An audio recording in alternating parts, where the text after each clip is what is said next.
अचिन्त्याव्यक्तरूपाय निर्गुणाय गुणात्मने समस्तजगदाधार मूर्तये ब्रह्मणे नमः।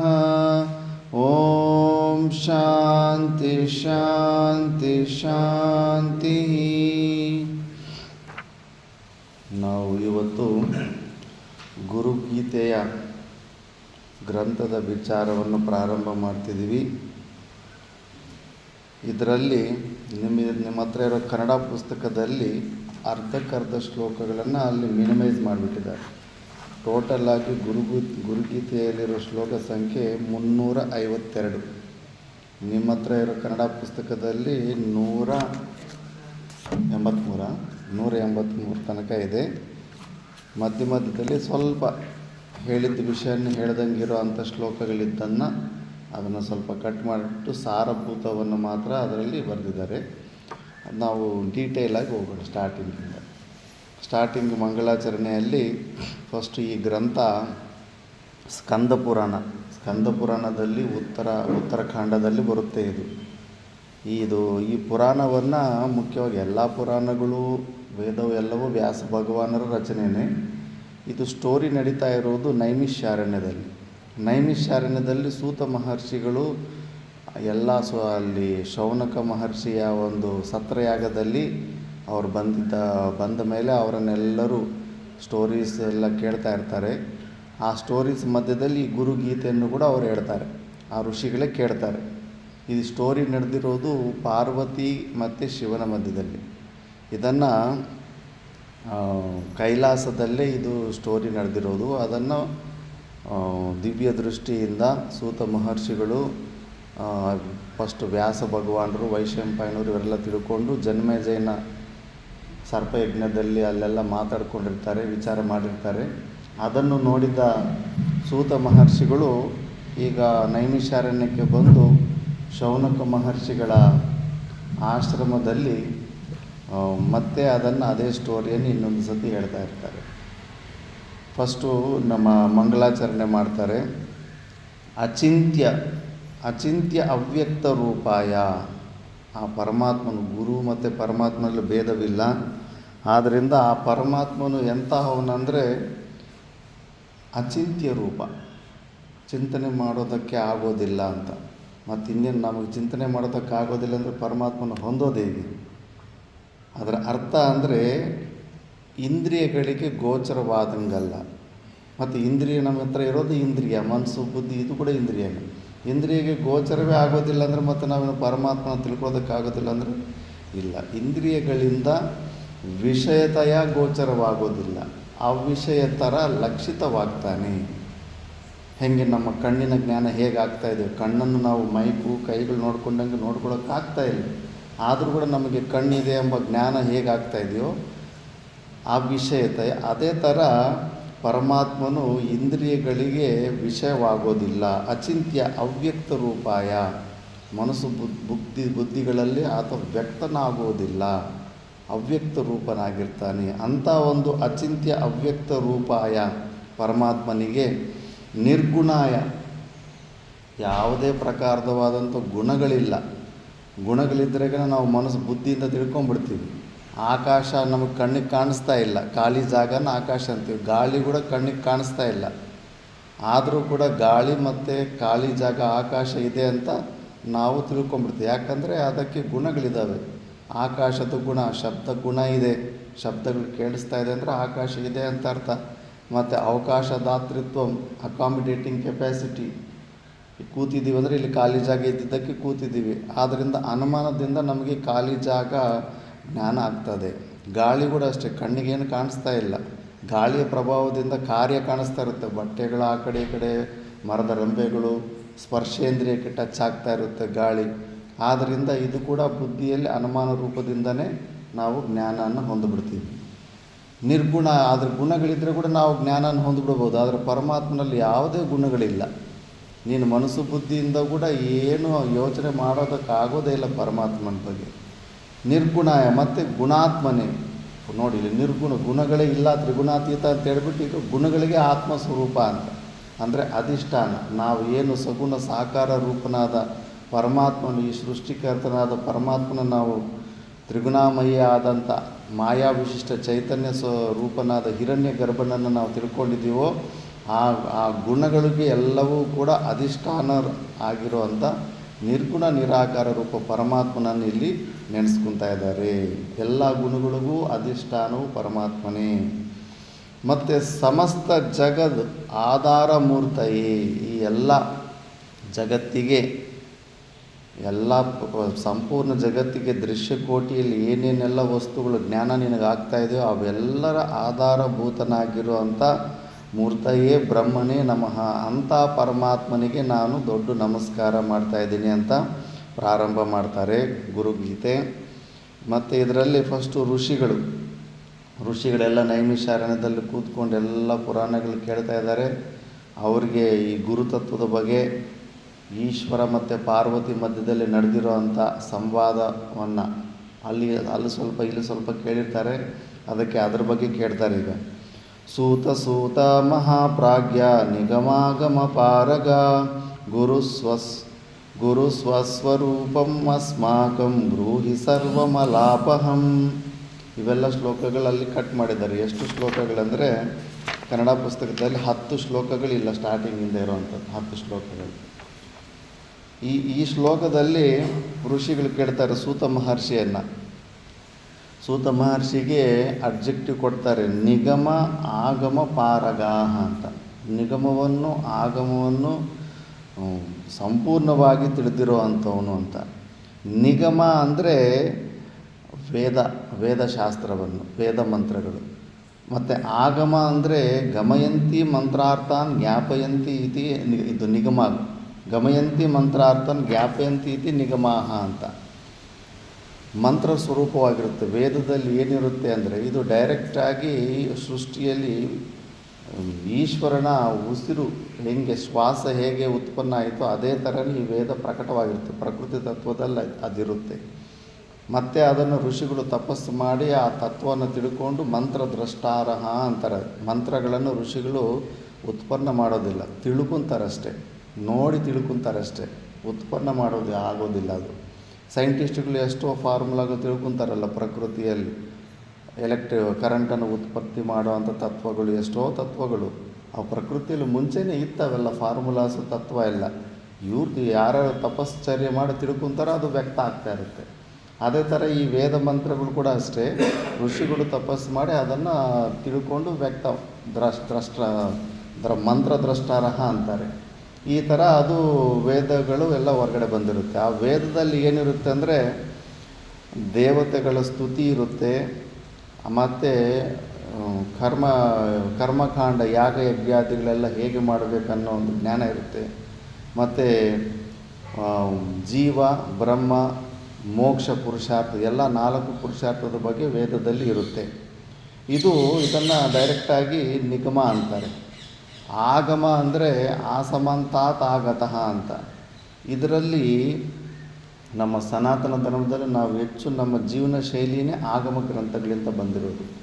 ಆಗಮ ಶಾಸ್ತ್ರದಲ್ಲಿ ಕಂಪ್ಲೀಟು ಈ ಮೂರ್ತಿ ಪೂಜೆ ಆಗಲಿ, ಸಗುಣ ಸಾಕಾರ ರೂಪ ಉಪಾಸನ ಆಗಲಿ, ಎಲ್ಲವಕ್ಕೂ ಕೂಡ ನಮಗೆ ಆಗಮ ಶಾಸ್ತ್ರದಲ್ಲಿ ಸಿಗೋದು. ಮಂದಿರನ ಹೆಂಗೆ ಕಟ್ಟಬೇಕು, ಹವನದಲ್ಲಿ ಇಟ್ಟಿಗೆ ಎಷ್ಟಿರಬೇಕು,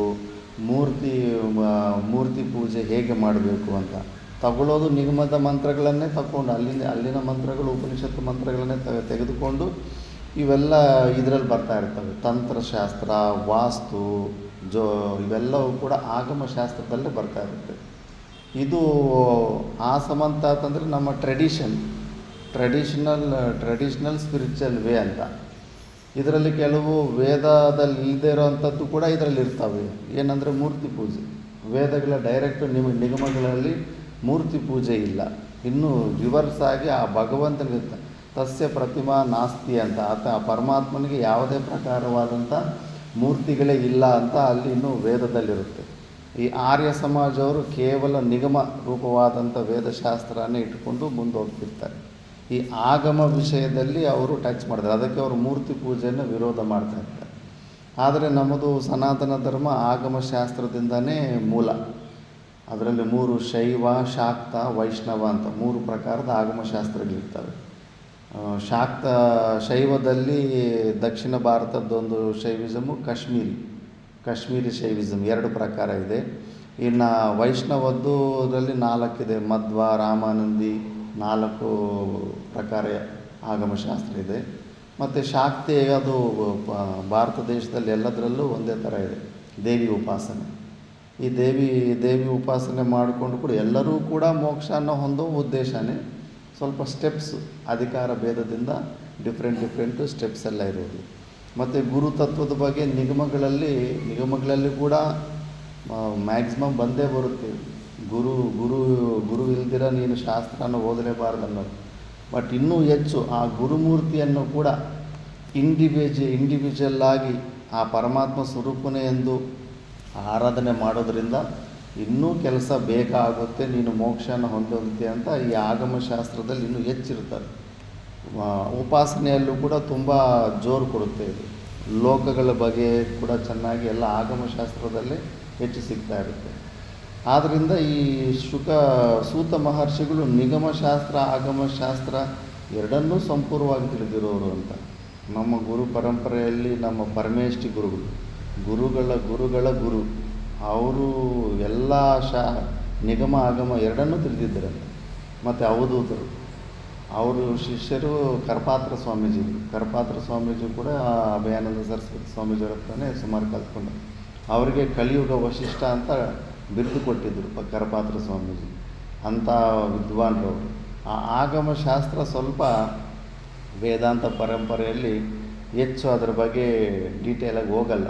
ಮೂರ್ತಿ ಪೂಜೆ, ಮೂರ್ತಿ ಹೇಗೆ ಮಂದಿರ ಇರಬೇಕು, ಮಂದಿರ ಸೈಜ್ ಎಷ್ಟಿರಬೇಕು, ಎಷ್ಟು ಬಾಗಿಲಿರಬೇಕು, ಯಾವ ಕಡೆ ಕಿಟಕಿ ಇರಬೇಕು, ಯಾವ ಕಡೆ ಬಾಗಿಲಿರಬೇಕು, ಅವೆಲ್ಲ ಡೀಟೇಲ್ಸ್ ಇರ್ತಾವೆ ಆಗಮಶಾಸ್ತ್ರದಲ್ಲಿ. ಇನ್ನು ಮೋಕ್ಷ ಅಭಿಲಾಷೆ ಆಗಿರೋರಿಗೆ ಅದ್ರ ಮೇಲೆ ಹೆಚ್ಚು ಇಂಟ್ರೆಸ್ಟ್ ಇರೋದಿಲ್ಲ. ಆದ್ದರಿಂದ ಆಗಮಶಾಸ್ತ್ರ ಸ್ವಲ್ಪ ಹಂಗೆ ಡೈಲ್ಯೂಟ್ ಆಗ್ತಾಯಿದೆ. ಲಾಸ್ಟ್ ನಮ್ಮ ಗುರುಗಳು ಅವ್ರಿಗೆ ಪೂರ್ತಿ ತಿಳಿದಿತ್ತಂತೆ. ಅವರು ಶರೀರ ಬಿಟ್ಟ ವಿಯೋಗ ಆದಾಗ ಎಲ್ಲ ಉತ್ತರ ಭಾರತದಲ್ಲಿ ಅಂದ್ಕೊಂಡ್ರು, ಇನ್ನು ಆಗಮ ಪರಂಪರೆಯಲ್ಲಿ ಇದ್ದ ಒಬ್ಬ ವಿದ್ವಾನ್ ಆತನೂ ಶರೀರ ಬಿಟ್ಟ, ಇನ್ನು ಹೆಚ್ಚು ಕಡಿಮೆ ಇನ್ನು ಲುಪ್ತ ಆದಂಗೆ ಅಂತ. ಅಂದರೆ ಈ ಮಠಗಳಲ್ಲಿ, ಯೂನಿವರ್ಸಿಟಿಗಳಲ್ಲಿ ಅಲ್ಲಿ ಇಲ್ಲ ಆ ಶಾಸ್ತ್ರ ಇದ್ದೇ ಇರುತ್ತೆ. ಬಟ್ಟು ಸನ್ಯಾಸ ಪರಂಪರೆಯಲ್ಲಿ ಆಗಮಶಾಸ್ತ್ರ ತಿಳಿದವರು ಇನ್ನು ಅವರು ಹೋದ್ಮೇಲೆ ಇನ್ಯಾರೂ ಇಲ್ಲ ಅಂತ ಘೋಷಣೆ ಮಾಡ್ತಾರೆ. ಆ ಥರ ಅದು ಆಗಮಶಾಸ್ತ್ರ. ಈಗ ಸೂತನಿಗೆ ಇವೆರಡೂ ಗೊತ್ತು, ಎರಡರಲ್ಲೂ ಎಕ್ಸ್ಪರ್ಟು ಅಂತ. ಗುರು ಸ್ವರೂಪಂ ಅಸ್ಮಾಕಂ ಬ್ರೂಹಿ ಸರ್ವಂ ಅಲಾಪಹಂ. ಆ ಗುರು ತತ್ವದ ಬಗ್ಗೆ ನಮಗೆ ಹೇಳಪ್ಪ, ನಾವು ಅದ್ರ ಬಗ್ಗೆ ಹೆಚ್ಚು ಕೇಳಿದ್ದೀವಿ. ಸ್ವಯಂ ಆಗಿ ಎಷ್ಟು ಪ್ರಯತ್ನ ಮಾಡಿದ್ರೂ ಕೂಡ ಈ ಶರೀರ ತಾದಾತ್ಮ್ಯಗಳೆಲ್ಲ ತೆಕ್ಕೊಳ್ಳೋಕ್ಕಾಗ್ತಾಯಿಲ್ಲ. ಆ ಗುರು ತತ್ವದಿಂದನೇ ತೆಕ್ಕೊಳ್ಳೋಕ್ಕಾಗುತ್ತೆ ಅಂತ ಕೇಳಿದ್ದೀವಿ. ಅದ್ರ ಬಗ್ಗೆ ನೀವು ನಮ್ಗೆ ಸ್ವಲ್ಪ ಹೇಳಿ ಅಂತ ಪ್ರಾರ್ಥನೆ ಮಾಡ್ತಾರೆ. ಮತ್ತು ಅವರು ಪ್ರಾರ್ಥನೆ ಮಾಡೋದರಲ್ಲಿ ಒಂದು 4-5 ಶ್ಲೋಕದಲ್ಲಿ ಈ ಥರ ಪ್ರಾರ್ಥನೆ ಮಾಡ್ತಾರೆ. ಯಸ್ಯ ಶ್ರವಣ ಮಾತ್ರೇಣ ದೇಹಿ ದುಃಖಾದ್ವಿಮುಚ್ಯತೆ ಏನ ಮಾರ್ಗೇಣ ಮುನಯ ಸರ್ವಜ್ಞತ್ವಂ ಪ್ರಪೇದಿರೇ. ಯಸ್ಯ ಶ್ರವಣ ಮಾತ್ರೇಣ, ನಾವು ಆ ತತ್ವದ ಬಗ್ಗೆ ಎಷ್ಟು ಕೇಳಿದ್ದೀವಂದರೆ, ಯಸ್ಯ ಶ್ರವಣ ಮಾತ್ರೇಣ ದೇಹಿ ದುಃಖಾದ್ವಿಮುಚ್ಯತೆ. ಅದ್ರ ಬಗ್ಗೆ ಶ್ರವಣ ಕೇಳ್ತಾ ಇದ್ರೇ ಈ ಜೀವನಿಗೆ ದುಃಖ ದೂರ ಆಗಿಬಿಡುತ್ತಂತೆ. ವಾಸ್ತವವಾಗಿ ಭಾಮತಿಕಾರರು ಅದೇ ಹೇಳ್ತಾರೆ, ಮನನ ನಿಧಿಧ್ಯಾಸನ ಅದು ಮಂದಮಾಧಿಕಾರಿ ಸಲುವಾಗಿರೋದಂತೆ. ಉತ್ತಮ ಅಧಿಕಾರಿಗೆ ಕೇವಲ ಶ್ರವಣ ಕೇಳ್ತಾ ಇದ್ರೇ ಸಾಕು, ಶ್ರವಣದಲ್ಲೇ ಅವನಿಗೆ ಎಲ್ಲ ಅಲ್ಲೇ ಕೆಲಸ ಆಗಿಬಿಡುತ್ತೆ ಅಂದ್ಬಿಟ್ಟು. ಎಷ್ಟೋ ಜನಕ್ಕೆ ಚರಿತ್ರೆಯಲ್ಲೂ ಕೂಡ ಆಗಿದೆ ಆ ಥರ. ಕ್ಲಾಸ್ ರೂಮಲ್ಲೇ ಸಮಾಧಿ ಸ್ಥಿತಿಗೆ ಹೊಟ್ಟೋಗಿದ್ದಾರೆ. ಚೋಟ ಮಹಾರಾಜ್ ಕ್ಲಾಸ್ ರೂಮಲ್ಲೇ ಶ್ರವಣ ಕೇಳ್ತಾನೆ ಸಮಾಧಿ ಸ್ಥಿತಿಗೆ ಹೊಟ್ಟೋಗ್ಬಿಟ್ಟಿದ್ದ. ಆ ಥರ ಏನ ಮಾರ್ಗೇನ ಮುನಯ ಸರ್ವಜ್ಞತ್ವಂ ಪ್ರಪೇದಿರೆ. ಈ ಮುನಿಗಳೆಲ್ಲ ಯಾವ ಮಾರ್ಗದಿಂದ ಆ ತತ್ವವನ್ನು ತಿಳ್ಕೊಂಡಿದ್ದಾರೋ ಆ ಮಾರ್ಗ ನಮಗೆ ಹೇಳಪ್ಪ, ಅದು ಎಂಥ ಮಾರ್ಗ ಅಂತ. ಮತ್ತು ಯತ್ಪ್ರಾಪ್ಯ ನ ಪುನರ್ಯಾತಿ ನರ ಸಂಸಾರ ಬಂಧನಂ ತಥಾ ವಿಧಂ ಪರಂ ತತ್ವಂ ವಕ್ತವ್ಯಂ ಅಧುನಾ ತ್ವಯಾ. ಯಾವುದರನ್ನು ಹೊಂದಿದ ಮೇಲೆ ನಾ ಪುನರ್ಯಾತಿ ನರಹ, ಈ ಸಂಸಾರ ಬಂಧನದಲ್ಲಿ ಮತ್ತೆ ಇನ್ನೊಂದು ಸತಿ ಬರೋದಿಲ್ವೋ, ಆತ್ಯಂತಿಕ ದುಃಖ ನಿವೃತ್ತಿ, ಶಾಸ್ತ್ರನೇ ಹೇಳುತ್ತೆ. ತರತಿ ಶೋಕಂ ಆತ್ಮವೇತ್, ಅದನ್ನು ಹೊಂದಿದ ಮೇಲೆ ಮತ್ತು ಜೀವನದಲ್ಲಿ ಅವನಿಗೆ ದುಃಖ ಶೋಕ ಅನ್ನೋದು ಜೀವನದಲ್ಲಿ ಬರೋದಿಲ್ಲ. ಅವನು ಮತ್ತು ಯಾರ ಹತ್ರನೂ ಹೋಗಿ ದುಃಖ ನಿವೃತ್ತಿ ಸಲುವಾಗಿ ಯಾರ ಹತ್ರ ಏನು ಹೆಲ್ಪ್ ಕೂಡ ತಗೊಳ್ಳೋದಿಲ್ಲ. ಯಾಕಂದರೆ ಅವನಿಗೆ ದುಃಖ ಅನ್ನೋದು ಟಚ್ಚೇ ಆಗೋದಿಲ್ಲ ಸ್ವರೂಪನ ತಿಳ್ಕೊಂಡ ಮೇಲೆ. ಅಂಥ ಸ್ಥಿತಿಯನ್ನು ಹೊಂದಬೇಕಂತ. ತಥಾವಿಧಂ ಪರಂ ತತ್ವಂ ವಕ್ತವ್ಯಂ ಅಧುನಾ ತ್ವಯ, ಅಂಥ ತತ್ವವನ್ನು ನಮಗೆ ಹೇಳ್ಕೊಡಪ್ಪ ಅಂತ ಕೇಳ್ತವ್ರೆ. ಗುಹ್ಯಾದ್ ಗುಹ್ಯತಮಂ ಸಾರಂ ಗುರುಗೀತಾ ವಿಶೇಷತಃ ತ್ವತ್ಪ್ರಸಾದಾಚ್ಚ ಶ್ರೋತವ್ಯ ತತ್ಸರ್ವಂ ಬ್ರೂಹಿ ಸೂತನಃ. ನಹ ಅಂದರೆ ಅಸ್ಮಾಕ, ನಮ್ಮೆಲ್ಲರಿಗೂ ಕೂಡ ಈ ಗುಹ್ಯ ರಹಸ್ಯಗಳಲ್ಲಿ ಗಾಢ ರಹಸ್ಯವಾದಂಥ ಈ ಗುರುಗೀತ ಕೇಳಿರ್ತಾರೆ. ಮುಂಚೆನೇ ಇದು ಗುರುಗೀತ ಅನ್ನೋದೊಂದು ಗ್ರಂಥ ಇದೆ. ಅದನ್ನು ವ್ಯಾಸ ಭಗವಾನರು ಸರ್ಪಯಾಗದಲ್ಲಿ ಪ್ರಕಟ ಮಾಡಿದ್ದಾರೆ. ಮತ್ತು ಅದನ್ನೇ ಆ ಗುರುಗೀತದ ಬಗ್ಗೆ ನಮಗೆ ಸ್ವಲ್ಪ ನಿಮ್ಮ ಪ್ರಸಾದದಿಂದ ನಾವು ಅದನ್ನು ಕೇಳಿ ಆ ಪರಮಾತ್ಮ ತತ್ವವನ್ನು ಹೊಂದಬೇಕು ಅಂದ್ಕೊಂಡಿದ್ದೀವಿ. ಸೂತ ಮಹರ್ಷಿಗಳೇ, ದಯವಿಟ್ಟು ಆ ಗುರುಗೀತ ಬಗ್ಗೆ ನಮಗೆ ಹೇಳಿ ಅಂತ. ಇತಿ ಸಂಪ್ರಾರ್ಥಿತಃ ಸೂತೋ ಮುನಿಸಂಗೈರ್ ಮುಹುರ್ಮುಹು ಕುತೂಹಲೇನ ಮಹತಾ ಪ್ರವೋಚ ಮಧುರಂ ವಚಃ. ಈ ಥರ ಅವರೆಲ್ಲ ಪ್ರಾರ್ಥನೆ ಮಾಡಿಕೊಂಡ ಮೇಲೆ ಸೂತನಿಗೆ ಆ ಮುನಿಗಳ ಕುತೂಹಲತೆಯನ್ನು ನೋಡಿಬಿಟ್ಟು, ಕ್ಯೂರಿಯಾಸಿಟಿಯನ್ನು, ಯಾರಿಗೆ ಆಗಲಿ ಪಾಠ ಮಾಡಬೇಕಂದ್ರೆ ಕೇಳೋರ ಕ್ಯೂರಿಯಾಸಿಟಿ ಹೆಚ್ಚಾಗಿದ್ರೆ ಇನ್ನೂ ಒಳ್ಳೆ ದೃಷ್ಟಾಂತ, ಇನ್ನೂ ಹೆಚ್ಚು ಸಮಯ ಒಳ್ಳೆ ಪಾಯಿಂಟ್ಸ್ ಹೊರಗಡೆ ಬರ್ತಾ ಇರ್ತವೆ. ಕೇಳೋರಿಗೆ ಇಂಟ್ರೆಸ್ಟ್ ಇಲ್ಲ ಅಂದರೆ ಹೇಳೋರು ಕೂಡ ಕುಂಠಿತ ಆಗಿಬಿಡುತ್ತೆ, ಅವ್ರ ಶಬ್ದಗಳು ಕೂಡ ಕುಂಠಿತ ಆಗಿಬಿಡುತ್ತೆ. ಆದ್ದರಿಂದ ಇವ್ರ ಕ್ಯೂರಿಯಾಸಿಟಿಯನ್ನು ನೋಡಿಬಿಟ್ಟು ಸೂತ ಮಹರ್ಷಿಗಳು ಹೇಳೋದಕ್ಕೆ ಪ್ರಾರಂಭ ಮಾಡ್ತಾರೆ. ಶೃಣುಧ್ವಂ ಮುನಯ ಸರ್ವೇ ಶ್ರದ್ಧಯಾ ಪರಯಾ ಮುದಾ ವದಾಮಿ ಭವರೋಗಗ್ನಿಂ ಗೀತಾಂ ಮಾತೃಸ್ವರೂಪಿಣೀಂ. ಕೇಳಿ, ಶೃಣುಧ್ವಂ, ಕೇಳ್ತಾನೆ ಇರ್ತಾರೆ ಅವ್ರು, ಆದರೂ ಕೂಡ ಒಂದ್ಸತಿ ಅಂದರೆ ಅಲರ್ಟಾಗಿ ಕೇಳಿ ಅಂತ ಎಚ್ಚರ ಮಾಡೋದು. ಶೃಣು ಅಂತ ಮಧ್ಯದಲ್ಲಿ ಹೇಳ್ತಾ ಇರ್ತಾರೆ. ಅಂದರೆ ಅಲರ್ಟಾಗಿ ಎಲ್ಲರೂ ಸರ್ವೇ ಶ್ರದ್ಧೆಯ ಪರಯ ಮುದ, ತುಂಬ ಅತ್ಯಂತ ಉತ್ಸಾಹದಿಂದ ಕೇಳಿ. ಯಾನಿಂಗ್ ಮಾಡ್ಕೊತ ಅಂದರೆ ಆಕಳಿಸ್ಕೊಳ್ತಾ ನಿದ್ದೆ ಮಾಡ್ಕೊತ ತಂದ್ರಿಯಲ್ಲಿ ಇದ್ದುಕೊಂಡು ನಿದ್ದೆ ಮಾಡೋರ ಥರ ಇದನ್ನೆಲ್ಲ ಕೇಳಬೇಡಿ. ಫುಲ್ ಅಲರ್ಟಾಗಿ ಕೇಳಿ, ಫುಲ್ಲೆಲ್ಲ ಅಲರ್ಟಾಗಿದ್ದು ಕೇಳಿ. ವದಾಮಿ ಭವರೋಗಗ್ನಿಂ ಗೀತಾ ಮಾತೃಸ್ವರೂಪಿಣೀಂ. ಭವರೋಗ, ಈ ಭವರೋಗನ ದೂರ ಮಾಡುವಂಥ, ದುಃಖನ ದೂರ ಮಾಡುವಂಥ ಈ ಗೀತಾವನ್ನು ನಾನು ಮಾತೃಸ್ವರೂಪಿಣೀಂ, ಇದು ತಾಯಿ ಶಾಸ್ತ್ರ. ಅದಕ್ಕೆ 10,000 ತಾಯಿಗಳಿಗೆ ಸಮಾನ ಅಂತ. ತಾಯಿ ಶಾರೀರಿಕಕ್ಕೆ ಸಂಬಂಧಪಟ್ಟ ದುಃಖವನ್ನು ನಿವಾರಿಸೋದ್ರಲ್ಲಿ ಎಕ್ಸ್ಪರ್ಟ್ ಆಗಿರ್ತಾರೆ, ಮಕ್ಕಳಿಗೆ ಏನೇನು ಬೇಕು ಅಂತ. ಬಟ್ ಇದು ಶಾಸ್ತ್ರ ಜೀವನದಲ್ಲಿ ಮತ್ತೆ ಅವನಿಗೆ ದುಃಖನೇ ಬರೆದಿರೋ ಮಾಡಿಬಿಡುತ್ತೆ. ಆದ್ದರಿಂದ 1000 ತಾಯಿಗಳಿಗೆ ಸಮಾನ ಈ ಶಾಸ್ತ್ರ ಅಂತ ಶಾಸ್ತ್ರನೇ ಹೇಳುತ್ತೆ. ಅದಕ್ಕಿದು ಮಾತೃಸ್ವರೂಪಿಣೀಂ ಗೀತಾಂ ಅಂತ ತಾಯಿ ಸ್ವರೂಪವಾದಂಥ ಈ ಗುರುಗೀತನ ನಾನು ಹೇಳ್ತೀನಿ, ಬಟ್ ಅಲರ್ಟಾಗಿ ಕೇಳಿ, ಒಂದು ಪಾಯಿಂಟು ಮಿಸ್ ಮಾಡ್ಕೋಬೇಡಿ ಅಂತ. ಪುರಾ ಕೈಲಾಸ ಶಿಖರೆ ಸಿದ್ಧಗಂಧರ್ವ ಸೇವಿತೆ ತತ್ರ ಕಲ್ಪಲತಾ ಪುಷ್ಪ ಮಂದಿರೇತ್ಯಂತ ಸುಂದರೇ. ಇದು ಎಲ್ಲಿ ನಡೆದಿತ್ತಂದರೆ ಕೈಲಾಸ ಶಿಖರದಲ್ಲಿ, ಕೈಲಾಸ ಪರ್ವತದಲ್ಲಿ ಇದು ಹೊರಗಡೆ ಬಂದಿದೆ. ಎಲ್ಲಿ ಯಾರ್ಯಾರಿದ್ರು ಸಿದ್ಧ ಗಂಧರ್ವ ಸೇವಿತೆ, ಸಿದ್ಧರಿಂದ ಅಂದರೆ ಆತ್ಮಸ್ವರೂಪವನ್ನು ಹೊಂದಿರುವಂಥ ಸಿದ್ಧರಿಂದ, ಗಂಧರ್ವರಿಂದ ಸೇವಾಯಮಾನವಾದಂಥ ಈಶ್ವರನಿಂದ ಹೊರಗಡೆ ಬಂದಂಥದ್ದಿದು. ತತ್ರ ಕಲ್ಪಲತಾ ಪುಷ್ಪ ಮಂದಿರೇ, ಕೈಲಾಸದ ವರ್ಣನೆ, ಅಲ್ಲೆಲ್ಲ ಕಲ್ಪಲತಾಗಳು, ಅನೇಕ ಪ್ರಕಾರದ ಔಷಧ ಗಿಡಗಳು, ಸುಂದರವಾದಂಥ ಗಾರ್ಡನ್ಸು ಇರುವಂಥ ಸುಂದರವಾದ ಪ್ರದೇಶದಲ್ಲಿ ಇದು ಹೊರಗಡೆ ಬಂದಿದೆ. ವ್ಯಾಘ್ರಾಜಿನೇ ಸಮಾಸೀನಂ ಶುಕಾದಿಮುನಿ ವಂದಿತಂ ಬೋಧಯಂತಂ ಪರಂ ತತ್ವಂ ಮಧ್ಯೆ ಮುನಿಗಣೆ ಕ್ವಚಿತ್. ಅಲ್ಲಿ ಹುಳಿ ಚರ್ಮದ ಮೇಲೆ ಶಿವ ಕೂತ್ಕೊಂಡಿದ್ದಾನಂತೆ. ಅಕ್ಕಪಕ್ಕ ಯಾರಿದ್ದಾರೆ? ಶುಕಾದಿ ಮುನಿ ವಂದಿತಂ, ಶುಕ ಮಹರ್ಷಿಗಳು ಅಂತ ಗ್ರೇಟ್ ದೊಡ್ಡ ಮುನಿಗಳಿರೋ ಸುತ್ತಮುತ್ತ ಇದ್ದಾರಂತೆ. ಅವರು ಪರಸ್ಪರವಾಗಿ ಪ್ರಶ್ನೆಗಳು ಕೇಳಿದಾಗ ಬೋಧಯಂತಂ ಪರಂ ತತ್ವಂ ಮಧ್ಯೆ ಮುನಿಗಣೆ ಕ್ವಚಿತ್. ಆ ಋಷಿಗಳು ಹೇಳ್ತಾವ್ರೆ ತತ್ವದ ಬಗ್ಗೆ, ಮಧ್ಯದಲ್ಲಿ ಈಶ್ವರ ಕೂಡ ಗುರು ತತ್ವದ ಬಗ್ಗೆ ವಿಚಾರ ಮಾಡಿ, ಅದಕ್ಕೆ ವಾದೇ ಜಾಯತೆ ಪ್ರಬೋಧ ಅಂದ್ಬಿಟ್ಟು. ಅದು ಹೆಂಗಿರುತ್ತೆ ಅಂದರೆ ಗ್ರೂಪ್ ಡಿಸ್ಕಷನ್ ಥರ ಇರುತ್ತೆ. ಋಷಿಗಳ ಮಧ್ಯೆ ಪರಮಾತ್ಮನ ಮಧ್ಯದಲ್ಲಿ ಆ ಥರ ಡಿಸ್ಕಷನ್ ನಡೀತಾ ಇತ್ತಂತೆ. ಪ್ರಣಮ್ರ ವದನಾಶ್ವಶ್ವನ್ ನಮಸ್ಕುರ್ವಂತ ಮಾದರಾತ್ ದೃಷ್ಟ್ವಾ ವಿಸ್ಮಯಮಾಪನ್ನ ಪಾರ್ವತಿ ಪರಿಪೃಚ್ಛತಿ. ಇಲ್ಲಿ ಪಾರ್ವತಿ ದೇವಿಗೆ ಆಶ್ಚರ್ಯ ಆಗುತ್ತೆ. ಯಾಕಂದರೆ ಇಲ್ಲಿ ಪಾರ್ವತಿ ಕೇಳೋ ಪ್ರಶ್ನೆಯಲ್ಲೇ ಅರ್ಥ ಆಗಿಬಿಡುತ್ತೆ. ಶಿವ ಅಲ್ಲಿ ಬಂದಿರೋ ಋಷಿಗಳಿಗೆ ನಮಸ್ಕಾರ ಮಾಡ್ತಾನೆ, ಸಾಷ್ಟಾಂಗ ಪ್ರಣಾಮ ಮಾಡ್ತಾನೆ. ಎಲ್ಲರೂ ಋಷಿಗಳಿಗೂ ದಿಕ್ಕಿಲ್ಲದೆ ಪರಮಾತ್ಮನಿಗೆ ನಮಸ್ಕಾರ ಮಾಡಿದ್ರೆ ಪರಮಾತ್ಮನೇ ಆ ಋಷಿಗಳಿಗೆ ಅಲ್ಲಿ ನಮಸ್ಕಾರ ಮಾಡಿರ್ತಾನೆ. ಅದಕ್ಕೆ ಪಾರ್ವತಿ ದೇವಿಗೆ ಆಶ್ಚರ್ಯವಾಗಿಬಿಟ್ಟಿದ್ದನು, ವಿಸ್ಮಯ ಆಶ್ಚರ್ಯ ಆಗಿಬಿಟ್ಟಿದ್ದನು ಈಗ ಕೇಳೋದಕ್ಕೆ ಪ್ರಾರಂಭ ಮಾಡ್ತಾರೆ. ಅದು ನಿಮ್ಮ ಈ ಕನ್ನಡ ಪುಸ್ತಕದಲ್ಲಿ ಆ ಶ್ಲೋಕ ಇದೆ ನೋಡಿ, 2ನೇ ಶ್ಲೋಕ ಅನ್ಸುತ್ತೆ. ನಮೋ ದೇವೇಶ ಇದೆಯಾ? 3ನೇ ಶ್ಲೋಕದಲ್ಲಿ ಇದೆಯಾ?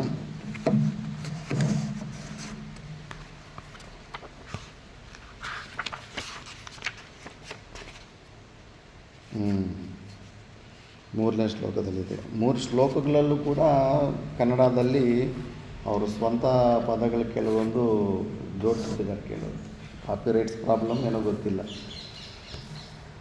ಪಾರ್ವತಿ ಉವಾಚ ಓಂ ನಮೋ ದೇವೇಶ, ಇದನ್ನು ಉಚ್ಚಾರಣೆ ಮಾಡಿ. ಓಂ ನಮೋ ದೇವೇಶ ಪರಾತ್ಪರ ಜಗದ್ಗುರೋ ತ್ವಾಂ ನಮಸ್ಕುರ್ವತೆ ಭಕ್ತ್ಯಾ. ಇಲ್ಲಿ ಪಾಠ ಭೇದ ಅನಿಸುತ್ತೆ. ಸದಾಶಿವ ಮಹಾದೇವ. ಸರಿ, ಬೇಡ ಬಿಡಿ, ಉಚ್ಚಾರಣೆ ಮತ್ತೆ ಮಿಸ್ ಮ್ಯಾಚ್ ಆಗುತ್ತೆ. ತ್ವಾಂ ನಮಸ್ಕುರ್ವತೆ ಭಕ್ತ್ಯಾ ಸುರಾಸುರ ನರಾ ಸದಾಹ. ಅಲ್ಲಿ ಗುರು ದೀಕ್ಷಂ ಪ್ರದಕ್ಷ್ಯಾಮಿ ಅಂತ ಕೇಳ್ತಾರೆ. ಗುರು ದೀಕ್ಷೆ ಅನ್ನೋದು ಅವರು ಸ್ವಂತವಾಗಿ ಬರ್ಕೊಂಡವ್ರು. ಅಲ್ಲಿ ಗುರು ತತ್ವದ ಬಗ್ಗೆ ತಿಳ್ಕೊಬೇಕಂತ. ಓಂ ನಮೋ ದೇವೇಶ, ದೇವತೆಗಳೆಲ್ಲರಿಗೂ ದೇವರಾದಂಥ ನಿನಗೆ ನಮಸ್ಕಾರ. ಪರಾತ್ಪರ ಜಗದ್ಗುರು, ಪರಾತ್ಪರ ನಿನಗಿಂತ ಇನ್ನೊಂದು ಉತ್ಕೃಷ್ಟವಾದದ್ದಿಲ್ಲ. ಸಾ ಕಾಷ್ಟ ಸಾ ಪರಾಗತಿ ಅಂತ ಈಶ್ವರ ನೀನು. ಜಗದ್ಗುರು, ಜಗದ್ಗೆ ಗುರು ನೀನು. ತ್ವಾಂ ನಮಸ್ಕುರ್ವತೆ ಭಕ್ತ್ಯಾ ಸುರಾಸುರ ನರಾ ಸದಾಹ. ಎಲ್ಲರೂ ನಿನಗೆ ನಮಸ್ಕಾರ ಮಾಡ್ತಾ ಇರ್ತಾರೆ. ಸುರರು, ನರರು ಇವೆಲ್ಲರೂ ಕೂಡ ನಿಮಗೆ ನಮಸ್ಕಾರ ಮಾಡ್ತಾ ಇರ್ತಾರೆ. ಮತ್ತು ನೀನು ಯಾರಿಗೆ ನಮಸ್ಕಾರ ಮಾಡ್ತೀಯಾ? ನಿನಗಿಂತ ದೊಡ್ಡವರು ಯಾರಿದ್ದಾರೆ ಅನ್ನೋ ಅಭಿಪ್ರಾಯದಿಂದ ಈ ಪ್ರಶ್ನೆ ಕೇಳ್ತಾರೆ. ಅದಕ್ಕೆ ನೆಕ್ಸ್ಟು ಒಂದು 3 ಶ್ಲೋಕಗಳಲ್ಲಿ ಇದನ್ನು ಇನ್ನು ಕೇಳ್ತಾ ಹೋಗ್ತಾ ಇರ್ತಾಳೆ. ವಿಧಿ ವಿಷ್ಣು, ಇದು ನಿಮ್ಮ ಪುಸ್ತಕದಲ್ಲಿಲ್ಲ. ವಿಧಿ ವಿಷ್ಣು ಮಹೇಂದ್ರಾದ್ಯೈರ್ ವಂದ್ಯ ಖಲು ಸದಾ ಭವಾನ್ ನಮಸ್ಕರೋಷಿ ಕಸ್ಮೈ ತ್ವಂ ನಮಸ್ಕಾರಾಶ್ರಯ ಕಿಲ. ಆ ತ್ರಿಮೂರ್ತಿಗಳೇ ಎಲ್ಲರೂ ನಿನಗೆ ನಮಸ್ಕಾರ ಮಾಡ್ತಾರೆ ಯಾವಾಗಲೂ. ಆದ್ದರಿಂದ ನಾನು ತಿಳ್ಕೊಬೇಕು ಅಂದ್ಕೊಂಡಿದ್ದೀನಿ, ನಿಮಗೆ ಯಾರಾದರೂ ನಿಮ್ಮ ದೃಷ್ಟಿಯಲ್ಲಿ ನಿಮಗಿಂತ ದೊಡ್ಡವ್ರು ಯಾರಾದರೂ ಇದ್ದಾರಾ ಅಂದ್ಬಿಟ್ಟು. ಮತ್ತು ಇನ್ನು ದೃಷ್ಟವೈತತ್ ಕರ್ಮ ವಿಪುಲಂ ಆಶ್ಚರ್ಯಂ ಪ್ರತಿಭಾತಿ ಮೇ ಕಿಮೇ ತನ್ನ ವಿಜಾನೇಹಂ ಕೃಪಯಾ ವದ ಮೇ ಪ್ರಭೋ. ಇದನ್ನು ಯೋಚನೆ ಮಾಡ್ತಾ ಇದ್ದರೆ ನಾನು ವಿಫಲವಾಗ್ತಾ ಇದ್ದೀನಿ. ನಿರ್ಣಯ ತಗೊಳ್ಳೋದಕ್ಕೆ ನೀನೇ ಯಾರೋ ಸರ್ವಶ್ರೇಷ್ಠ ಎಂಬ ನಿರ್ಣಯ ತಗೊಳ್ಳೋದಕ್ಕೆ ನಾನು ವಿಫಲ ಆಗ್ತಾ ಇದ್ದೀನಿ. ಆದ್ದರಿಂದ ದಯವಿಟ್ಟು ನನಗೆ ಇದ್ರ ಬಗ್ಗೆ ಹೇಳಿ, ಏನದು ರಹಸ್ಯ ಅಂತ. ಭಗವನ್ ಸರ್ವಧರ್ಮಜ್ಞ ವ್ರತಾನಾಂ ವ್ರತನಾಯಕಂ ಬ್ರೂಹಿ ಮೇ ಕೃಪಯಾ ಶಂಭೋ ಗುರು ಮಾಹಾತ್ಮ್ಯಮುತ್ತಮಂ. ನೀನು ಅವ್ರಿಗೆ ಗುರುಗಳಿಗೆ ನಮಸ್ಕಾರ ಮಾಡ್ತಿದ್ದೆ ಅಂದರೆ ಗುರುಗಳದ್ದೇನೋ ಮಹತ್ವ ಇರಲೇಬೇಕು. ಆದ್ದರಿಂದ ಹೇ ಪರಮಾತ್ಮನೇ, ಭಗವನ್ ಸರ್ವಧರ್ಮಜ್ಞ, ಎಲ್ಲ ಧರ್ಮಗಳನ್ನು ತಿಳಿದಿರೋ ಅಂಥವನು. ಎಲ್ಲ ವ್ರತಗಳು ನಿನ್ನನ್ನು ಉದ್ದೇಶಿಸಿ ಮಾಡಲ್ಪಟ್ಟಿದೆ. ಅದಕ್ಕೆ ಬ್ರೂಹಿ ಮೇ ಕೃಪಯ, ದಯೆಯಿಂದ ನನಗೆ ಸ್ವಲ್ಪ ಹೇಳಿ, ಗುರು ಮಹಾತ್ಮ್ಯದ ಬಗ್ಗೆ ಹೇಳಿ ಅಂತ ಪಾರ್ವತಿ ದೇವಿನೇ ಶಿವನ ಕೇಳ್ತಾ ಇದ್ದಾಳೆ. ಇನ್ನೂ ಸ್ಪಷ್ಟವಾಗಿ ಕೇಳ್ತಾಳೆ ಈಗ. ಕೇನ ಮಾರ್ಗೇಣ ಭೋ ಸ್ವಾಮಿನ್ ದೇಹಿ ಬ್ರಹ್ಮಮಯೋ ಭವೇತ್ ತತ್ಕೃಪಾಂ ಕುರು ಮೇ ಸ್ವಾಮಿನ್ ನಮಾಮಿ ಚರಣೌ ತವ. ಕೇನ ಮಾರ್ಗೇಣ ಭೋ ಭೋ ಅಂದರೆ ಹೇ ಭೋ ಅಂದರೆ ದೇವರನ್ನು ಕರೆಯೋ ಸಂಬೋಧನೆ. ಹೇ ಭೋ, ಕೇನ ಮಾರ್ಗೇನ ಯಾವ ಮಾರ್ಗದಿಂದ ಈ ದೇಹಿ ಈ ಜೀವನು ಬ್ರಹ್ಮಮಯಿ ಭವೇತ್, ಈ ಜೀವನು ಬ್ರಹ್ಮ ಯಾವ ಮಾರ್ಗದಿಂದ ಆಗ್ತಾನೆ? ತತ್ ಕೃಪಾಂ ಕುರು ಮೇ ಸ್ವಾಮಿ ನಮಾಮಿ ಚರಣೋ ತವ. ನಿನ್ನ ಚರಣಕ್ಕೆ ನಮಸ್ಕಾರ ಮಾಡ್ತಾ ಇದ್ದೀನಿ. ಆ ಜೀವನು ಬ್ರಹ್ಮನಾಗುವಂಥದ್ದು ಉಪದೇಶವನ್ನು ನನಗೆ ಸ್ವಲ್ಪ ತಿಳಿಸಿಕೊಡುವಂಥ ಪ್ರಾರ್ಥನೆ ಮಾಡ್ತಾ ಇರ್ತಾಳೆ. ಇತಿ ಸಂಪ್ರಾರ್ಥಿತ ಶಶ್ವನ್ ಮಹಾದೇವೋ ಮಹೇಶ್ವರ ಆನಂದಭರಿತ ಸ್ವಾಂತೆ ಪಾರ್ವತೀಂ ಇದಮಬ್ರವೀತ್. ಆನಂದದಿಂದ ಉತ್ಸಾಹದಿಂದ ಪಾರ್ವತಿ ದೇವಿ ಶಿವನ ಕೇಳ್ತಾ ಇದ್ದಾರೆ. ಇಲ್ಲಿ ತನಕ ನೋಡಿರಲಿಲ್ಲ. ಎಲ್ಲರೂ ಬಂದು ಶಿವನಿಗೆ ಪ್ರಣಾಮ ಮಾಡೋದನ್ನು ನೋಡಿದಾಳೆ ಹೊರತು ಶಿವನು ಗುರುಗಳಿಗೆ ಪ್ರಣಾಮ ಮಾಡೋದನ್ನು ನೋಡಿರಲಿಲ್ಲ. ಅದನ್ನು ನೋಡಿದ ತಕ್ಷಣ ಈಗ ಪಾರ್ವತಿ ದೇವಿಗೆ ಇದೊಂದೆಲ್ಲ ಇಚ್ಛೆ ಬರ್ತಾ ಇದೆ. ಅದಕ್ಕೆ ಆ ಗುರು ತತ್ವದ ಬಗ್ಗೆ ನನಗೆ ಹೇಳಿ ಅಂದರೆ ಈಗ ಮಹಾದೇವರು ಹೇಳೋದಕ್ಕೆ ಪ್ರಾರಂಭ ಮಾಡ್ತಾರೆ. ನ ವಕ್ತವ್ಯಮಿದಂ ದೇವಿ ರಹಸ್ಯಾತಿ ರಹಸ್ಯಕಂ ನ ಕಶ್ಯಾಪಿ ಪುರಾ ಪ್ರೋಕ್ತ ತ್ವದಭಕ್ತ್ಯರ್ಥಂ ವದಾಮಿ ತತ್. ಇದು ನೀನೇನೋ ಕೇಳಿಬಿಟ್ಟೆ ಟಕ್ ಅಂತ. ನ ವಕ್ತವ್ಯಂ ಇದಂ ದೇವಿ ರಹಸ್ಯಾತಿ ರಹಸ್ಯಕಂ. ಇದು ಯಾರಿಗಂದರೆ ಅವ್ರಿಗೆ ಹೇಳಬಾರ್ದಂತೆ. ಗುರುಭಕ್ತರಿಗೆ, ಗುರುಗಳ ಮೇಲೆ ಶ್ರದ್ಧೆ ಇರೋವಂಥವ್ರು ಮಧ್ಯದಲ್ಲೇ ಇದು ವಿಚಾರ ಮಾಡಬೇಕಂತ ಸ್ಟಾರ್ಟಿಂಗಲ್ಲೇ ಕೊಡ್ತಾ ಇದ್ದಾನೆ. ಬೇರೆ ಜಾಗದಲ್ಲಿ ಹೇಳಿದ್ರೆ ಅದು ಮತ್ತೆ ಇದು ಶುಷ್ಕ ವೇದಾಂತ, ಶುಷ್ಕ ಗುರುಭಕ್ತಿ ಆಗಿಬಿಡುತ್ತೆ. ಅದಕ್ಕೆ ಇದು ನೋಡಿಕೊಂಡು ಗುರುಗಳ ಮೇಲೆ ಅಷ್ಟೋ ಇಷ್ಟೋ ಸ್ವಲ್ಪ ಶ್ರದ್ಧೆ ಯಾರಿಗಿರುತ್ತೋ ಅಂಥವ್ರ ಮುಂದೆನೇ ಇದನ್ನು ಹೇಳಬೇಕು. ನ ಕಸ್ಯಾಪಿ ಪುರಾ ಪ್ರೋಕ್ತಂ. ಇಷ್ಟಕ್ಕೆ ಮುಂಚೆ ನಾನು ಈ ತತ್ವದ ಬಗ್ಗೆ ಯಾರು ಎಲ್ಲೂ ಮಾತೇ ಮಾಡಿರಲಿಲ್ಲ. ಈಗ ಮೊದಲನೇ ಸತಿ ನೀನು ಕೇಳ್ತಾ ಇದೆಯಾ. ಅದಕ್ಕೆ ಈಗ ತ್ವದಭಕ್ತ್ಯರ್ಥಂ, ನಿನ್ನ ಭಕ್ತಿ ಕಣ್ಣಲ್ಲಿ ಕಾಣಿಸ್ತಾ ಇರುತ್ತೆ. ಗುರುಗಳ ಮೇಲೆ ಭಕ್ತಿ ಇದೆಯಾ ಇಲ್ವಾ ಅನ್ನೋದು ಆ ಕಣ್ಣುಗಳು ಹಾವ ಭಾವಗಳಲ್ಲಿ. ತ್ವದಭಕ್ತ್ಯರ್ಥಂ ವದಾಮಿ ತತ್. ನಿನಗೆ ನನ್ನ ಮೇಲೆ ಪೂರ್ಣ ಭಕ್ತಿ ಇರೋದರಿಂದ ನಾನು ನಿನಗೆ ಹೇಳ್ತಾ ಇದ್ದೀನಿ ಅಂದ್ಬಿಟ್ಟು ಈ ಥರ. ಮಮ ರೂಪೋಸಿ ದೇವಿ ತ್ವಂ ಅತಸ್ತತ್ ಕಥಯಾಮಿ ತೇ ಲೋಕೋಪಕಾರ ಪ್ರಶ್ನೋ ನ ಕೇನಾಪಿ ಕೃತಃ ಪುರಾ. ನೀನು ನನ್ನ ಸ್ವರೂಪವೇ ಆಗಿದೆಯಾ ಪಾರ್ವತಿ ದೇವಿ. ಮಮ ರೂಪೋಸಿ ದೇವಿ ತ್ವಂ, ನೀನು ನನ್ನ ಸ್ವರೂಪವೇ ಆಗಿದೆಯಾ. ಅದಕ್ಕೆ ತತ್ ಕಥಯಾಮಿ ತೇ, ಅದನ್ನು ಆ ಗುರುತತ್ವದ ಬಗ್ಗೆ ನಿನಗೆ ತಪ್ಪದಿರ ಹೇಳ್ತೀನಿ. ಲೋಕೋಪಕಾರಕಃ, ಇದು ಲೋಕಕ್ಕೆ ಉಪಕಾರ ಮಾಡುವಂಥದ್ದು. ಗುರುತತ್ವದ ಬಗ್ಗೆ ಅಷ್ಟೊಂದು ಪ್ರಮುಖತೆ ಇದೆ. ಅದು ಗುರು ಪರಂಪರೆಯಲ್ಲಿ ನಮ್ಮ ಭಾರತ ದೇಶದಲ್ಲಿ ಆ ಜೀವನ್ಮುಕ್ತ ಪುರುಷರ ಚರಿತ್ರೆ ಓದಿದ್ರೆ ಗೊತ್ತಾಗುತ್ತೆ ಗುರುಗಳಿಗೆ ಎಂಥ ಸಾಮರ್ಥ್ಯ ಇರುತ್ತೆ ಅಂದ್ಬಿಟ್ಟು. ಈಗ ನಾವು ಕೇಳ್ತಾ ಇರ್ತೀವಿ ವೇದಾಂತನ ಓದಬೇಕಂದ್ರೇ ಸಾಧನ ಚತುಷ್ಟಯ ಸಂಪತ್ತಿಗಳಿರಬೇಕು. ಅದರಲ್ಲಿ ಮೊದಲನೇದೇ ವಿವೇಕ, ಬುದ್ಧಿ ವಿಪರೀತವಾಗಿ ತೀಕ್ಷ್ಣವಾಗಿರಬೇಕು. ಆ ತೀಕ್ಷ್ಣ ಬುದ್ಧಿ ಇಲ್ಲ ಅಂದರೆ ಇಲ್ಲಿ ಕೆಲಸನೇ ನಡೆಯೋದಿಲ್ಲ ವಿಚಾರದಲ್ಲಿ.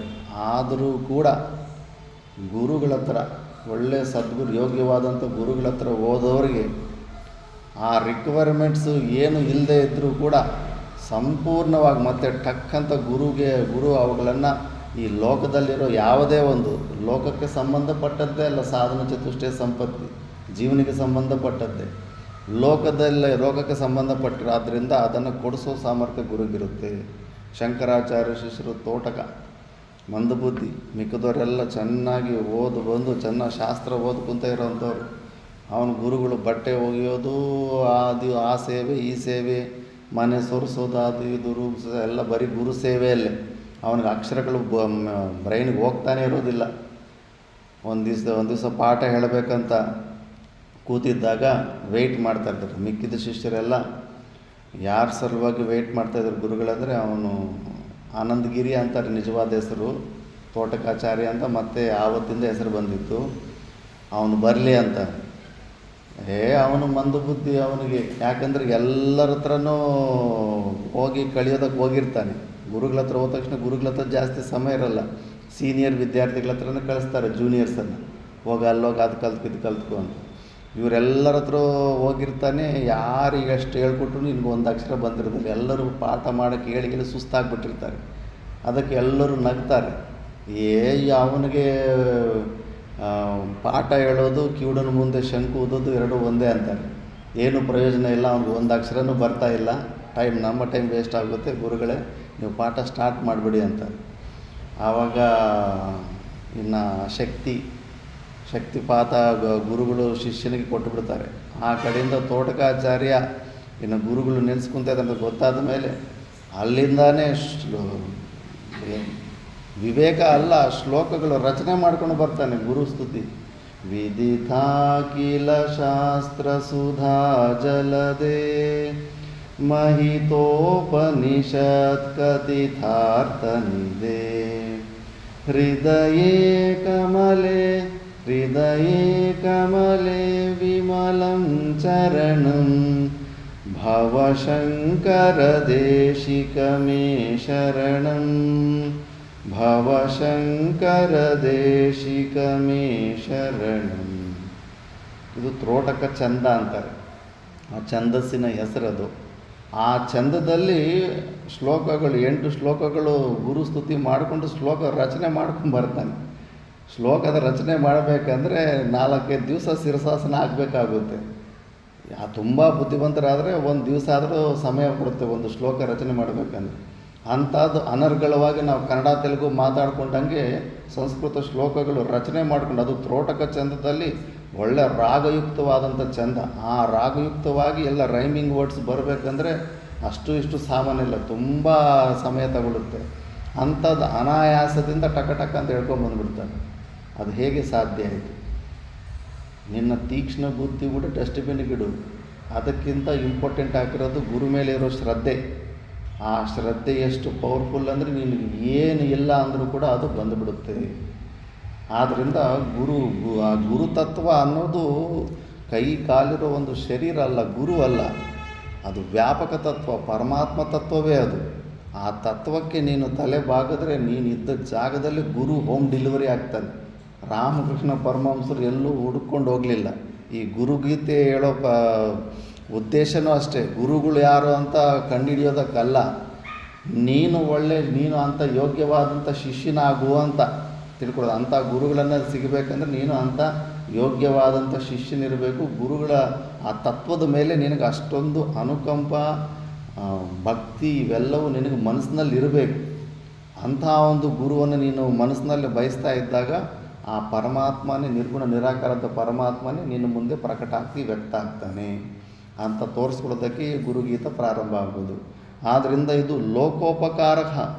ಈ ಪ್ರಪಂಚದಲ್ಲಿ ಮನುಷ್ಯನಿಗೆ ನೀನು ದುಡ್ಡು ಕೊಟ್ಟರು, ಆಸ್ತಿ ಕೊಟ್ಟರು, ಅನುಕೂಲವಾದಂಥ ಆರೋಗ್ಯ ಕೊಟ್ಟರು, ಏನು ಕೊಟ್ಟರೂ ಕೂಡ ಸಂತುಷ್ಟಿಯಿಂದ ಇರೋದಕ್ಕಾಗೋದಿಲ್ಲ. ಯಾಕಂದರೆ ಇದೆಲ್ಲ ನಶ್ವರ, ಪರ್ಮನೆಂಟಾಗಿ ಏನೂ ಇರಲ್ವಲ್ಲ. ಎಲ್ಲ ಬರ್ತಾ ಇರ್ತದೆ ಹೋಗ್ತಾ ಇರ್ತದೆ. ಎಲ್ಲವೂ ನಿನಗೆ ಹೆದರಿಕೆಯನ್ನು, ಯಾವುದೇ ಒಂದು ವಸ್ತು ಇರಲಿ ನಿನ್ನ ಹತ್ರ ನಿನಗೆ ಹೆದರಿಕೆನೇ ಕೊಡ್ತಾ ಇರುತ್ತೆ. ನಾರ್ಮಲ್ ರುದ್ರಾಕ್ಷೆ ಇದ್ದರೆ ಆರಾಮಕ್ಕೆ ಕೆಲವರು ಸಾಧುಗಳು ಮೊನ್ನೆ ಗುರುಚರಣಾನಂದ ಮಾತಾಜಿನೇ ಹೇಳಿದ್ರು, ಆ ರುದ್ರಾಕ್ಷೆ ಇದ್ದಾಗ ಟಕ್ ಅಂತ ಏನೂ ಭಯ ಇಲ್ಲ, ಏನೂ ಟೆನ್ಷನ್ ಇಲ್ಲ, ಆರಾಮಾಗಿ ಹೋಗಿ ಎಲ್ಲಿ ಬೇಕಾದರೂ ಇರ್ಬೋದು, ಎಲ್ಲಿ ಬೇಕಾದರೂ ಬರ್ಬೋದಂತ. ಯಾರೋ ಭಕ್ತರು ಬೇಡ ಅಂದರೆ ಅವ್ರ ಗುರುಗಳು ಶಂಕರಾನಂದ ಗುರುಗಳು ಕೊಟ್ಟಿರೋದು ರುದ್ರಾಕ್ಷಿ ಇತ್ತಂತೆ. ಅದಕ್ಕೆ ಬಂಗಾರದ್ದು ಕೋಟಿಂಗ್, ಅವೆಲ್ಲ ಡಿಸೈನ್ ಎಲ್ಲ ಮಾಡಿಕೊಡ್ತಾರಲ್ಲ, ಬೇಡ ಅಂತ ಎಷ್ಟು ಹೇಳಿದ್ರು ಕೂಡ ಅದು ಕೊಟ್ರಂತೆ. ಅದು ಬಂದಾಗಿಂದ ಅದು ಹಾಕ್ಕೊಂಡ್ರೆ ಇನ್ನು ಭಗವಂತನ ಮೇಲೆ ಧ್ಯಾನ ಇಲ್ಲಂತೆ. ಅದನ್ನು ಎಲ್ಲಾದರೂ ಕೆಳಗಡೆ ಇಟ್ಬಿಟ್ರೆ ಆ ಬಂಗಾರದ ಸಲುವಾಗಿ ಯಾರು ಕತ್ಕೊಂಡು ಹೋಗ್ತಾರೋ, ಎಲ್ಲಿಟ್ಟಿದ್ದೀನೋ, ಎಲ್ಲಿ ಮರ್ತೋಗಿದ್ದೀನೋ, ಆ ಇಟ್ಟಿದ್ದ ಜಾಗದಲ್ಲಿ ಕರೆಕ್ಟಾಗಿ ಇದೆಯೋ ಇಲ್ಲೋ ಅಂತ ಟೆನ್ಷನ್ ಆಗಿ ಭಯನೇ ಉತ್ಪನ್ನ ಮಾಡುತ್ತಂತೆ. ಪ್ರಪಂಚದಲ್ಲಿ ಯಾವುದೇ ವಸ್ತು ಯಾವುದೇ ವಸ್ತು ಮೇಲೆ ನೀನು ಮೋಹ ಇಟ್ಕೊಂಡಿರ್ತೀಯೋ ಅದು ನಿನಗೆ ಭಯನೇ ಉತ್ಪತ್ತಿ ಮಾಡುತ್ತೆ. ಭರ್ತೃಹರಿ ಮಹಾರಾಜ್ ಅದಕ್ಕೆ ಸ್ಪಷ್ಟವಾಗಿ ಹೇಳ್ತಾನೆ, ಭೋಗೇ ರೋಗ ಭಯಂ ಕುಲೇ ಚ್ಯುತಿ ಭಯಂ ವಿತ್ತೇ ನೃಪಾಲಾದ್ ಭಯಂ ಮಾನೇ ದೈನ್ಯ ಭಯಂ ಬಲೇ ರಿಪು ಭಯಂ ರೂಪೇ ಜರಾಯಾ ಭಯಂ ಶಾಸ್ತ್ರೇ ವಾದ ಭಯಂ ಗುಣೇ ಖಲ ಭಯಂ ಕಾಯೇ ಕೃತಾಂತಾದ್ ಭಯಂ ಸರ್ವಂ ವಸ್ತು ಭಯಾನ್ವಿತಂ ಭುವಿ ನೃಣಾಂ ವೈರಾಗ್ಯಮೇವ ಅಭಯಂ. ಭೋಗೇ ರೋಗ ಭಯಂ. ಯಾವ ವಿಷಯವನ್ನು ನೀನು ಸೇವನೆ ಮಾಡಿದ್ರೆ ಆ ವಿಷಯದಿಂದ ನಿನ್ನ ಆರೋಗ್ಯ ಕೆಡೋದಂತೂ 100%. ಸ್ವತಂತ್ರವಾಗಿ ಅಡುಗೆ ಮಾಡ್ಕೊಳ್ಳೋ ಅವಕಾಶ ಆವಾಗ ಒಂದು ಸತಿ ಬರ್ತಾಯಿದ್ರೆ ನಾವು ಆವಾಗ ಏನೇನೋ ಎಲ್ಲ ಮಾಡ್ಕೊತಿಂಡು ಆರೋಗ್ಯನ ಕೆಡಿಸ್ಕೊತೀವಿ. ನಿಯಮವಾಗಿ ಯಾರು ಮಾಡ್ತೀವಿ, ನಿಯಮವಾಗಿ ಸ್ವಲ್ಪ ಡೈಲಿ ತೊಗೊತಾ ಇದ್ದಾಗ ಸ್ವಲ್ಪ ನಿಯಮ ಆಗಿರುತ್ತೆ. ಯಾಕಂದರೆ ಆವಾಗ ಮನಸ್ಸಿಗೆ ಇಷ್ಟ ಬಂದದ್ದೆಲ್ಲ ಮಾಡ್ಕೊಂಡು ತಿಂದುಬಿಡ್ತಾ ಇರ್ತೀವಿ. ಅದ್ರ ಮತ್ತೆ ಫರ್ದರ್ ಎಫೆಕ್ಟ್ಸು ಜಿಹ್ವೋಪಸ್ಥ ಸುಖ ಬ್ರಹ್ಮಂ, ಅದು ನಾಲಿಗೆ ಕೆಳಗಡೆ ಹೋದ ತಕ್ಷಣ ಸ್ಟಾರ್ಟ್ ಆಗುತ್ತೆ ಪ್ರಾಬ್ಲಮ್. ನಾಲಿಗೆಯಲ್ಲಿ ಮಾತ್ರ ಅಷ್ಟು ಸುಖ. ಭೋಗೇ ರೋಗ ಭಯಂ, ಕುಲೇ ಚ್ಯುತಿ ಭಯಂ. ಯಾವುದಾದ್ರೂ ಒಂದು ಸಂಘಕ್ಕೆ ಸೇರಿರ್ತೀವರೆಗೂ ಆ ಸಂಘದ ನಿಯಮಗಳಿಗೆ ಅನುಕೂಲವಾಗೇ ಇರಬೇಕು. ಅದನ್ನು ಒಂದು ಉಲ್ಲಂಘನೆ ಮಾಡಿದ್ರೂ ಕೂಡ ಈ ಸಂಘ ನನ್ನನ್ನು ಎಲ್ಲಿ ಹೊರಗಡೆ ಆಗಿಬಿಡುತ್ತೋ ಅನ್ನೋ ಭಯದಲ್ಲಿ ಇರ್ತೀವಿ. ನಾವು ಅಷ್ಟೇ, ಈಗ ಸಮಾಜದ ಬ್ರೈನ್ ವಾಶ್ ಆಗಿಬಿಟ್ಟಿರ್ತೀವಿ ಸಂಘದಲ್ಲಿ. ನಮ್ಮ ಜೀವನನ ಹೆಂಗೆ ಸೆಟ್ ಮಾಡ್ಕೊತೀವಿ ಅಂದರೆ, ಈ ಸಂಘ ಸಮಾಜ ನಮ್ಮನ್ನು ನಾವು ಏನು ಮಾಡಿದ್ರೆ ನಮ್ಮನ್ನು ರಿಜೆಕ್ಟ್ ಮಾಡೋದಿಲ್ವೋ, ನಾವು ಏನು ಮಾಡಿದ್ರೆ ನಮ್ಮನ್ನು ಅಕ್ಸೆಪ್ಟ್ ಮಾಡುತ್ತೋ, ನಾವು ಏನು ಕೆಲಸ ಮಾಡಿದ್ರೆ ನಮಗೆ ರೆಸ್ಪೆಕ್ಟ್ ಸಿಗುತ್ತೋ, ಅವೆಲ್ಲ ಮೈಂಡಲ್ಲಿ ಇಟ್ಕೊಂಡು ನಮ್ಮ ಲೈಫನ್ನು ನಾವು ಡಿಸೈನ್ ಮಾಡ್ಕೊತೀವಿ. ಅದಕ್ಕೆ ಇದು ಎಷ್ಟೇ ಪರಿಶ್ರಮ ಹೆಚ್ಚಾದರೂ ಪರವಾಗಿಲ್ಲ, ಅದಕ್ಕೆ ಅನುಕೂಲವಾಗೇ ಮಾಡ್ಕೊತ ಹೋಗ್ತಾ ಇರ್ತೀವಿ. ಅದೊಂದು ಭಯ ಇರುತ್ತೆ ಸೊಸೈಟಿದು. ಮತ್ತು ವಿತ್ತೇ ನಿಪಾಲಾದ ಭಯಂ. ಇನ್ನು ರೊಕ್ಕ ಇತ್ತಂದರೆ ಇನ್ಕಮ್ ಟ್ಯಾಕ್ಸ್ ಪ್ರಾಬ್ಲಮ್ಗಳು, ಬ್ಯಾಂಕಲ್ಲಿ ಹಾಕಿ ತೆಗೆದುಬಿಟ್ರೆ ಟಕ್ ಅಂತ GST ಕಟ್ ಮಾಡ್ಕೊಂಬಿಡ್ತಾನೆ ಈಗ. ಮತ್ತು ಎಲ್ಲಿಟ್ಕೊಂಡ್ರು ರೊಕ್ಕ, ಎಲ್ಲಿಟ್ಕೊಂಡ್ರೂ ಸಮಸ್ಯೆ ಇದೆ. ಬ್ಯಾಂಕಲ್ಲಿ ಇಟ್ಕೊಂಡ್ರೆ GST ಕಟ್ ಮಾಡಿಬಿಡ್ತಾರೆ, ಮನೇಲಿ ಇಟ್ಕೊಂಡ್ರೆ ಕಳ್ಳರು, ಯಾರು ಸ್ವಂತವರಿಂದ ಕೂಡ ಪುತ್ರಾದಪಿ ಬಾಜಾಂ ಭೀತಿ ಅಂತ ಶಂಕರಾಚಾರ್ಯ, ಮಕ್ಕಳಿಂದ ಕೂಡ ನಿನಗೆ ಡೇಂಜರ್ ಬರುತ್ತೆ. ಸಂಪತ್ತು ನಿನ್ನ ಹತ್ರ ಹೆಚ್ಚಿಟ್ಕೊಂಡ್ರೆ ಮಕ್ಕಳಿಂದ ಕೂಡ ನಿನಗೆ ಡೇಂಜರ್ ಬರುತ್ತೆ ಅಂತ ಭಾಷಿಕರ ಭಗವಾನ್ರು ಅಂತ. ಆದ್ದರಿಂದ ವಿತ್ತೇ ನಿಪಾಲಾದ ಭಯಂ. ಮತ್ತು ಬಲೆ ರಿಪು ಭಯಂ. ಬಲವಂತನಾಗಿರ್ತಾನೆ, ಯಾರೋ ಒಂದು ಲೀಡ್ರ್ ಏನೋ ಆಗಿರ್ತಾನೆ, MLA ಏನೋ ಆಗಿರ್ತಾನೆ, ಇನ್ನೊಬ್ಬನ ಯಾರಾದರೂ ದುಡ್ಡಿನಲ್ಲಿ ಬಿಸ್ನೆಸ್ನಲ್ಲಿ ಫುಲ್ ರಿಚ್ ಆಗ್ತಾ ಇದ್ದಾನೆ, ಅವನಿಗೆ MLA ಆಗೋ ಇಂಟ್ರೆಸ್ಟ್ ಇದೆ ಅಂತ ಏನಾದರೂ ಗೊತ್ತಾಗ್ಬಿಟ್ರೆ ಅವನಿಗೆ ಭಯ ಆಗ್ತಾ ಇರುತ್ತೆ. ಇವನು ಕಾಂಪಿಟೇಷನ್ಗೆ ಬಂದುಬಿಟ್ರೆ ಹೆಂಗೆ ಅನ್ಬೇಕು. ಅದು ಇನ್ನೊಬ್ಬನ ಬಲವಂತನ ನೋಡ್ಬಿಟ್ಟು ಹೆದರ್ತಾ ಇರ್ತಾನೆ. ಮತ್ತು ರೂಪೇ ಜರಾಯ ಭಯಂ. ಒಳ್ಳೆ ವಯಸ್ಸಿನಲ್ಲಿದ್ದಾಗ ಎಲ್ಲರೂ ನೋಡ್ತಿದ್ದಾಗ ಎಲ್ಲರ ಅಟೆನ್ಷನ್ನು ಸಿಗ್ತಾ ಇರುತ್ತೆ. ಮತ್ತು ನಾವು ವಯಸ್ಸಾದಮೇಲೆ ವಿಕಾರವಾಗಿ ತಯಾರಾಗ್ತೀವಿ, ನಮ್ಮ ಕಡೆ ಯಾರು ನೋಡೋದಿಲ್ಲ, ನಮ್ಮ ಕಡೆ ಯಾರು ಅಟೆನ್ಷನ್ ಕೊಡೋದಿಲ್ಲ ಅಂದ್ಬಿಟ್ಟು ಕಾಸ್ಮೆಟಿಕ್ಸ್ ಫೀಲ್ಡ್ಗೆ ಸಾವಿರಾರು ಕೋಟಿಗಳು ಇಂಡಿಯಾದಲ್ಲಂತೂ ವಿಪರೀತವಾಗಿ ಫೇರ್ ಆ್ಯಂಡ್ ಲವ್ಲಿ, ಕ್ರೀಮು ಇವೆಲ್ಲ ಸುಮ್ಮನೆ ಎಷ್ಟು ರೊಕ್ಕ ಖರ್ಚು ಮಾಡ್ತಾರಂದರೆ ಇಂಡಿಯನ್ ಗೌರ್ಮೆಂಟ್ ಬಡ್ಜೆಟ್ಗಿಂತಲೂ ದೊಡ್ಡ ಸೈಜ್ ಅದು ಕಾಸ್ಮೆಟಿಕ್ಸ್ ಬಳಸ್ತಾ ಇರೋದು. ಆದ್ದರಿಂದ ಈ ಥರ ಅವ್ರಿಗೂ ಭಯ ಆಗುತ್ತೆ, ಎಲ್ಲಿ ನಾನು ವಿಕಾರವಾಗಿ ತಯಾರಾಗ್ತೀನಿ ಅಂತ. ಅದನ್ನು ಕಾಪಾಡ್ಕೊಳ್ಳೋದಕ್ಕೆಲ್ಲ ಪೇಂಟಿಗೆಲ್ಲ ಹಾಕ್ಕೊಂಡು ಕಾಪಾಡ್ಕೊತಾ ಇರ್ತಾರೆ. ಮತ್ತು ಶಾಸ್ತ್ರವಾದ ಭಯಂ. ಶಾಸ್ತ್ರ ಓದಿರೋ ಪಂಡಿತ ಅಂದ್ಬಿಟ್ಟು ಹೆಚ್ಚು ಪ್ರಚಾರ ಮಾಡ್ಕೊಂಬಿಟ್ರೆ ಈಗ ಯಾವನೋ ಒಬ್ಬ ಇರ್ತಾನೆ ತಲೆ ಕೆಟ್ಟಿರೋನು, ಅವನು ಎಂಥ ಪ್ರಶ್ನೆಗಳು ಕೇಳ್ತಾನೆ ಅಂದರೆ 10 ಜನ ಮಂದಿಯಲ್ಲಿ ನಿನಗೆ ಅದಕ್ಕೆ ಉತ್ತರ ಕೊಡೋಕ್ಕೆ ಬರಲ್ಲ. ಅಂಥವ್ನು ಯಾವನಾದರೂ ವಿಚಿತ್ರವಾದ ಪ್ರಶ್ನೆ ಕೇಳಿಬಿಡ್ತಾನೆ ಅಂದ್ಬಿಟ್ಟು ಅವನು ಯಾವಾಗಲೂ ವಿಪರೀತವಾಗಿ ಅಲರ್ಟ್ ಆಗಿದ್ದು ಫುಲ್ಲು ತಯಾರಿ ಮಾಡ್ಕೋಬೇಕಂತ ಅವನು ಹೆದರ್ತಾ ಇರ್ತಾನೆ, ನನ್ನ ಮಾನ ತೆಗಿಯೋನು ಯಾವನಾದ್ರೂ ಇರ್ತಾನೆ ಅಂದ್ಬಿಟ್ಟು. ಜ್ಞಾನಿಗಳು ಹಂಗಲ್ಲ, ಯಾವುದಾದ್ರೂ ವಿಷಯ ಗೊತ್ತಿಲ್ಲ, ನನಗೆ ಗೊತ್ತಿಲ್ಲಪ್ಪ ಅಂತ ಈಸಿಯಾಗಿ ಹೇಳ್ತಾರೆ. ಬಟ್ ಅಹಂಕಾರ ಇರೋನು ನನಗೆ ಗೊತ್ತಿಲ್ಲ ಅನ್ನೋ ಮಾತು ಅವನು ಬಾಯಲ್ಲಿ ಬರೋದಿಲ್ಲ, ಅವನಿಗೆ ಕಷ್ಟ ಆಗಿಬಿಡುತ್ತೆ. ಆದ್ದರಿಂದ ಅವನಿಗೆ ಶಾಸ್ತ್ರ ಓದಿರೋನಿಗೆ ಯಾವಾಗಲೂ ಈ ಭಯ ಇರುತ್ತೆ. ಗುಣೇ ಖಲ ಭಯಂ. ಸೊಸೈಟಿಯಲ್ಲಿ ಅವನು ಒಳ್ಳೆಯನಾಗಲಿಲ್ಲ ಅಂದರೂ ಒಳ್ಳೆಯ ಹೆಸರು, ಒಳ್ಳೆಯ ಒಂಥರ ನಾಟಕ ಮಾಡಿಕೊಂಡು ಒಳ್ಳೆಯ ಹೆಸರು ಗಳಿಸಿರ್ತಾನೆ. ಅವನು ಪ್ರತಿ ಕ್ಷಣ ಭಯ ಪಡ್ತಾ ಇರ್ತಾನೆ, ಎಲ್ಲಿ ನನಗೆ ಸಮಾಜದಲ್ಲಿ ಕೆಟ್ಟ ಹೆಸರು ಬಂದ್ಬಿಡುತ್ತೋ, ಕೆಟ್ಟ ಹೆಸರು ಬರೆದ್ರೆ ಏನೇನು ಬೇಕೋ ಅದಕ್ಕೆಲ್ಲ ಪ್ರಕಾರದ ಕಷ್ಟಗಳು ಅನುಭವಿಸ್ತಾ ಇರ್ತಾನೆ. ಮತ್ತು ಕಾಯೇ ಕೃತಾಂತಾದ ಭಯಂ. ಈ ಶರೀರದ ಮೇಲೆ ಮೋಹ, ಈ ಶರೀರದ ಮೇಲೆ ಗಟ್ಟಿಗೆ ಇಟ್ಕೊಂಡ್ಬಿಟ್ಟಿದ್ದೀವಿ, ಇದೇ ನಾನು, ಇದನ್ನೇ ಕಾಪಾಡ್ಕೋಬೇಕು, ಇದೇ ನಾನು ಅಂದ್ಬಿಟ್ಟು ಇದನ್ನೇನೋ ನಾವು ಇಟ್ಕೊಂಡು ಗಟ್ಟಿಯಾಗಿ ನಂಬ್ಕೊಂಡಿದ್ದೀವಿ. ಇದೇನೋ ಪ್ರತಿದಿನ ಕೈ ಕೊಡ್ತಾನೆ ಇರುತ್ತೆ. ಇದು ಯಾವುದೋ ಒಂದು ಪಾರ್ಟು ಡ್ಯಾಮೇಜ್ ಆಗ್ತಾ ಇರುತ್ತೆ, ಪ್ರತಿ ಕ್ಷಣ ಹೆದರಿಕೆ ಕೊಡ್ತಾ ಇರುತ್ತೆ ಈ ಶರೀರದ ಮೇಲೆ ಇರೋ ಮೋಹ. ಈ ಪೃಥ್ವಿಯಲ್ಲಿ ಪ್ರತಿಯೊಂದು ವಸ್ತುವು ಕೂಡ ನಿನಗೆ ಭಯ. ಯಾವ ವಸ್ತುವನ್ನು ಆದರೂ ನಂಬಿ ಯಾವ ವಸ್ತುವನ್ನು ಇಟ್ಕೊಂಡ್ರೂ ಕೂಡ ಅದು ನಿನಗೆ ಭಯನೇ ಕೊಡುತ್ತೆ. ಆದ್ದರಿಂದ ವೈರಾಗ್ಯ ಒಂದೇ ನಿನಗೆ ಆ ಭಯ ಕೊಡೋವಂಥದ್ದು. ಆ ವೈರಾಗ್ಯ ಹೇಗೆ ಸಿಗುತ್ತೆ? ಅದು ಪುಸ್ತಕಗಳಲ್ಲೂ ಓದಿ, ಪುಸ್ತಕಗಳು ಡೈರೆಕ್ಟಾಗಿ ಹೇಳ್ಬಿಡ್ತವೆ, ಪ್ರಪಂಚ ಎಲ್ಲ ಮಿಥ್ಯ, ವಿಷಯಗಳಲ್ಲಿ ಆನಂದ ಇಲ್ಲ, ಸುಮ್ಮನೆ ನೀನು ಮೋಸ ಆಗ್ತಾಯಿದೆಯಾ, ಇದೆಲ್ಲ ಹೇಳ್ಬಿಡ್ತಾರೆ, ನಾವು ಕೇಳಿಬಿಡ್ತೀವಿ, ಆದ್ರೂ ಬರಲ್ಲ ಅದು ವೈರಾಗ್ಯ. ಅದಕ್ಕೆ ಶಾಸ್ತ್ರ ಹೇಳುತ್ತೆ, ವೈರಾಗ್ಯ ವರ್ಧಕರು ಯಾರಾದರೂ ಇದ್ದಾರೆ ಅಂದರೆ ಅದು ಗುರುದೇವರೊಂದೇ. ಗುರು ಕೃಪೆಯಿಂದನೇ ನಮಗೆ ಸಂಪೂರ್ಣವಾದಂಥ ವೈರಾಗ್ಯ ಸಿಗೋದು. ಇಲ್ಲ ಅಂದರೆ ವೈರಾಗ್ಯ ಸಿಗೋದು ತುಂಬಾ ಕಷ್ಟ. ಅದಕ್ಕೆ ಆ ಗುರುತತ್ವ ಅನ್ನೋದು ಲೋಕೋಪಕಾರಕ. ಈ ಒಂದು ವಿಷಯದಲ್ಲಿ ನಾವು ಸ್ವಂತ ಪ್ರಯತ್ನಗಳು ಏನು ಮಾಡಿದ್ರೂ ಕೂಡ ಜಗತ್ ಸತ್ಯತ್ವ ಬುದ್ಧಿ, ಶರೀರ ಮೇಲಿರೋ ತಾದಾತ್ಮ್ಯ ಮತ್ತು ವೈರಾಗ್ಯ ಇವೆಲ್ಲ ನಾವು ಹೊಂದೋದು ತುಂಬ ದುರ್ಲಭವಾದಂಥ ವಿಷಯ. ಅದನ್ನು ನಾವು ಕೊಡೋನು ಯಾರಾದರೂ ಇದ್ದಾರೆ ಅಂದರೆ ಅವನು ಗುರುವೇ. ಅದಕ್ಕೆ ಪಾರ್ವತಿ, ಇದು ಸರ್ವಲೋಕಕ್ಕೆ ಉಪಕಾರವಾಗುವಂಥ ಅನ್ನು ಹೇಳ್ತಾ ಇದ್ದೀನಿ.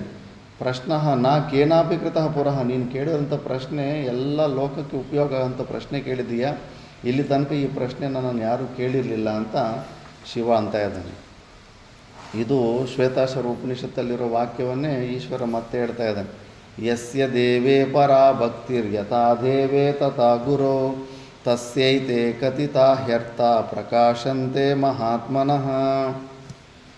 ಯಸ್ಯ ದೇವೇ ಪರಾಭಕ್ತಿ, ನಿಮಗೆ ಇಷ್ಟವಾದಂಥ ಇಷ್ಟ ದೇವರು ಇರ್ತಾರಲ್ಲ, ವೆಂಕಟರಮಣ ಸ್ವಾಮಿನೋ ಶಿವನೋ ಯಾರೋ, ಆ ಶಿವನ ಮೇಲೆ ನಿಮಗೆ ಎಷ್ಟು ಯಾವ ಪ್ರಕಾರದ ಭಕ್ತಿ ಇರುತ್ತೋ ಅಷ್ಟೇ ಭಕ್ತಿ. ಯಥಾ ದೇವೇ ತಥಾ ಗುರು, ಅದು ನಿನ್ನ ಗುರುಗಳ ಮೇಲೆ ಅಷ್ಟೇ ಪ್ರಮಾಣವಾದಂಥ ಅಷ್ಟೇ ಭಕ್ತಿ ಬಂದಿದ್ದ ದಿವಸ ಆವಾಗಲೇ ತಸ್ಯ ಏತೆ ಕಥಿತಾಹ್ಯರ್ಥಾ ಪ್ರಕಾಶಂತೆ ಮಹಾತ್ಮನಃ. ಅಂಥವ್ರಿಗೆ ಮಾತ್ರ ಈ ಶಾಸ್ತ್ರ ಹೇಳಿರೋಂಥ ಉಪದೇಶಗಳು ಫಲೀಭೂತವಾಗ್ತವೆ. ಅವ್ರಿಗೆ ಈ ಪರಮಾತ್ಮನ ವಿಷಯ ಅರ್ಥ ಆಗುತ್ತೆ, ಇಲ್ಲ ಅಂದರೆ ಅರ್ಥ ಆಗೋದಿಲ್ಲ ಅಂತ ಶ್ವೇತೇಶ್ವರ ಉಪನಿಷತ್ತಲ್ಲಿರೋ ವಾಕ್ಯ ಮತ್ತು ಶಿವ ಅದನ್ನೇ ಇಲ್ಲಿ ಹೇಳ್ತಾ ಇದ್ದಾನೆ. ಅಷ್ಟೊಂದು ಶ್ರದ್ಧೆಯನ್ನು ತಗೋಬೇಕು. ಸ್ವಲ್ಪ ಸಮಯ ತಗೋ. ನಿನ್ನ ಮನಸ್ಸಲ್ಲಿ ಗುರುವಿನ ಎಕ್ಸ್ಪೆಕ್ಟೇಷನ್ ಏನಿದೆಯೋ ಆ ಎಕ್ಸ್ಪೆಕ್ಟೇಷನ್ನು ಶಾಸ್ತ್ರದಲ್ಲಿರೋ ಅಂಥದ್ದೇನಾ, ಇಲ್ಲ ಅದಕ್ಕಿಂತ ಭಿನ್ನವಾಗಿ ಏನಾದರೂ ಎಕ್ಸ್ಪೆಕ್ಟ್ ಮಾಡ್ಕೊಂಡಿದೆಯಾ. ಯಥಾ ಗುರು ತಥಾ ಶಿಷ್ಯ ಅಂತಾರೆ. ಅವ್ರ ಮನಸ್ಸಲ್ಲಿರೋ ಅಂಥ ಸ್ವಭಾವಕ್ಕೆ ಅನುಕೂಲವಾದಂಥ ಗುರುಗಳನ್ನೇ ಸೆಲೆಕ್ಟ್ ಮಾಡ್ಕೊಂಡ್ಬಿಡ್ತಾರೆ. ಅವ್ರ ಮನಸ್ಸಿನಲ್ಲಿ ಒಂದು ವಿಜುವಲೈಸೇಷನ್ ಇರುತ್ತೆ, ಗುರು ಅಂದರೆ ಹೀಗಿರಬೇಕು, ಒಬ್ರಿಗೆಲ್ಲ ಪ್ರಪಂಚದಲ್ಲಿ ಒಳ್ಳೆಯ ಕೀರ್ತಿ ಪ್ರತಿಷ್ಠೆಯನ್ನು ಹೊಂದಬೇಕು. ಆ ಪ್ರಪಂಚದಲ್ಲಿ ಕೀರ್ತಿ ಪ್ರತಿಷ್ಠೆ ಫೇಮಸ್ ಆಗಿರೋ ಗುರುಗಳು ಯಾರು ಅಂತ ನೋಡ್ಕೊತಾನೆ ಅವನು. ಆ ಫೇಮಸ್ ಆಗಿರೋಂಥ ಗುರುಗಳು ಎಲ್ಲೆಲ್ಲಿ ಇರ್ತಾರೋ ಅಲ್ಲಿ ಹೋಗ್ಬಿಡ್ತಾನೆ, ಹೆಚ್ಚು ಪ್ರಚಾರ ಎಲ್ಲಿರುತ್ತೆ ಅಂದ್ಬಿಟ್ಟು. ಯಾಕಂದರೆ ಅವನ ಮನಸ್ಸಿನಲ್ಲೂ ಅದೇ ಇದೆ, ಅವನಿಗೆ ಬೇಕಾಗಿರೋದು ಅದೇ, ಪ್ರಪಂಚದಲ್ಲಿ ಕೀರ್ತಿ ಪ್ರತಿಷ್ಠೆನ ಹೊಂದಬೇಕಂತ. ಕೆಲವರು ಸಿದ್ಧಿಗಳನ್ನು ಹೊಂದಿಬಿಟ್ಟು ಪವರ್ಲೆಸ್ ವ್ಯಕ್ತಿಯಾಗಿದ್ದರೆ ಯಾರೂ ಮರ್ಯಾದೆ ಕೊಡಲ್ಲ, ಭಯ ಹೆದರೋದು ಇಲ್ಲ. ಪವರ್ಫುಲ್ ಆಗಬೇಕು ನಾನು, ಯಾವುದೋ ಒಂದು ಸಿದ್ಧಿಗಳು ಕೆಪ್ಯಾಸಿಟಿ ಹೆಚ್ಚು ತಂದುಕೊಂಡು ಎಲ್ಲರನ್ನೂ ನನ್ನ ಹೆದರಿಸಿ ಬೆದರಿಸಿ ಆ ಥರ ನಾನು ಪವರ್ಫುಲ್ ವ್ಯಕ್ತಿಯಾಗಿ ಜೀವನ ನಡೆಸಬೇಕಂತ ಮನಸ್ಸಲ್ಲಿರುತ್ತೆ. ಅವನು ಮತ್ತೆ ಅಂಥ ಯಂತ್ರತಂತ್ರದಿಂದ ಯಾರಾದರೂ ಸಿದ್ಧಿಯನ್ನು ಹೊಂದಿಬಿಟ್ಟು ಸಿದ್ಧಿಗಳಿಂದಾನೇ ಪವಾಡ ಶಕ್ತಿಗಳಿಂದಾನೇ ಪವರ್ಫುಲ್ ಆಗಿರೋ ಗುರುಗಳು ಎಲ್ಲಿದೆ ಅಂತ ಅವನು ಹುಡ್ಕೊತಾ ಇರ್ತಾನೆ ಅವನ ಮನಸ್ಸಿನಲ್ಲಿ. ಆ ಥರ ಅವರು ಶಿಷ್ಯರು ಅವ್ರವ್ರ ಮನಸ್ಸಿನಲ್ಲಿ ಏನೇನು ಎಕ್ಸ್ಪೆಕ್ಟೇಷನ್ ಇರುತ್ತೋ ಆ ಎಕ್ಸ್ಪೆಕ್ಟೇಷನ್ಗೆ ಅನುಕೂಲವಾದಂಥ ಗುರುಗಳನ್ನು ಹುಡ್ಕೊಂಡು ಹೋಗ್ತಾ ಇರ್ತಾರೆ. ಅದಕ್ಕೆ ಪ್ರಾರಬ್ಧ ಕರ್ಮಗಳು ಕೂಡ ಎಷ್ಟೋ ಅದ್ರ ಹಿಂದ್ಗಡೆ ಇರ್ತಾವೆ, ಅದನ್ನು ನಾವು ಟ್ರೈ ಮಾಡಬೇಕು. ಈಗ ಡಾಕ್ಟ್ರ್ ಹತ್ರ ಹೋಗ್ತೀವಿ, ಕೆಟ್ಟ ಡಾಕ್ಟ್ರ್ ಹತ್ರ ಹೋಗ್ಬೇಕಂತ ಅಂದ್ಕೊಂಡು ಹೋಗ್ತೀವ, ಇಲ್ಲ ಒಳ್ಳೆ ಡಾಕ್ಟ್ರ್ ಹತ್ರನೇ ಹೋಗ್ಬೇಕನ್ನೋ ಉದ್ದೇಶದಿಂದಾನೇ ಆ ಡಾಕ್ಟ್ರಿಗೂ ನಮಗೂ ಮಧ್ಯದಲ್ಲಿ ಏನು ಚೆಕ್ ಮಾಡ್ಕೊತೀವಿ, ಮೆಡಿಕಲ್ ಸೈನ್ಸು ಈಗಿನ್ನು ಗೂಗಲ್ ಬಂದುಬಿಟ್ಟಿದೆ.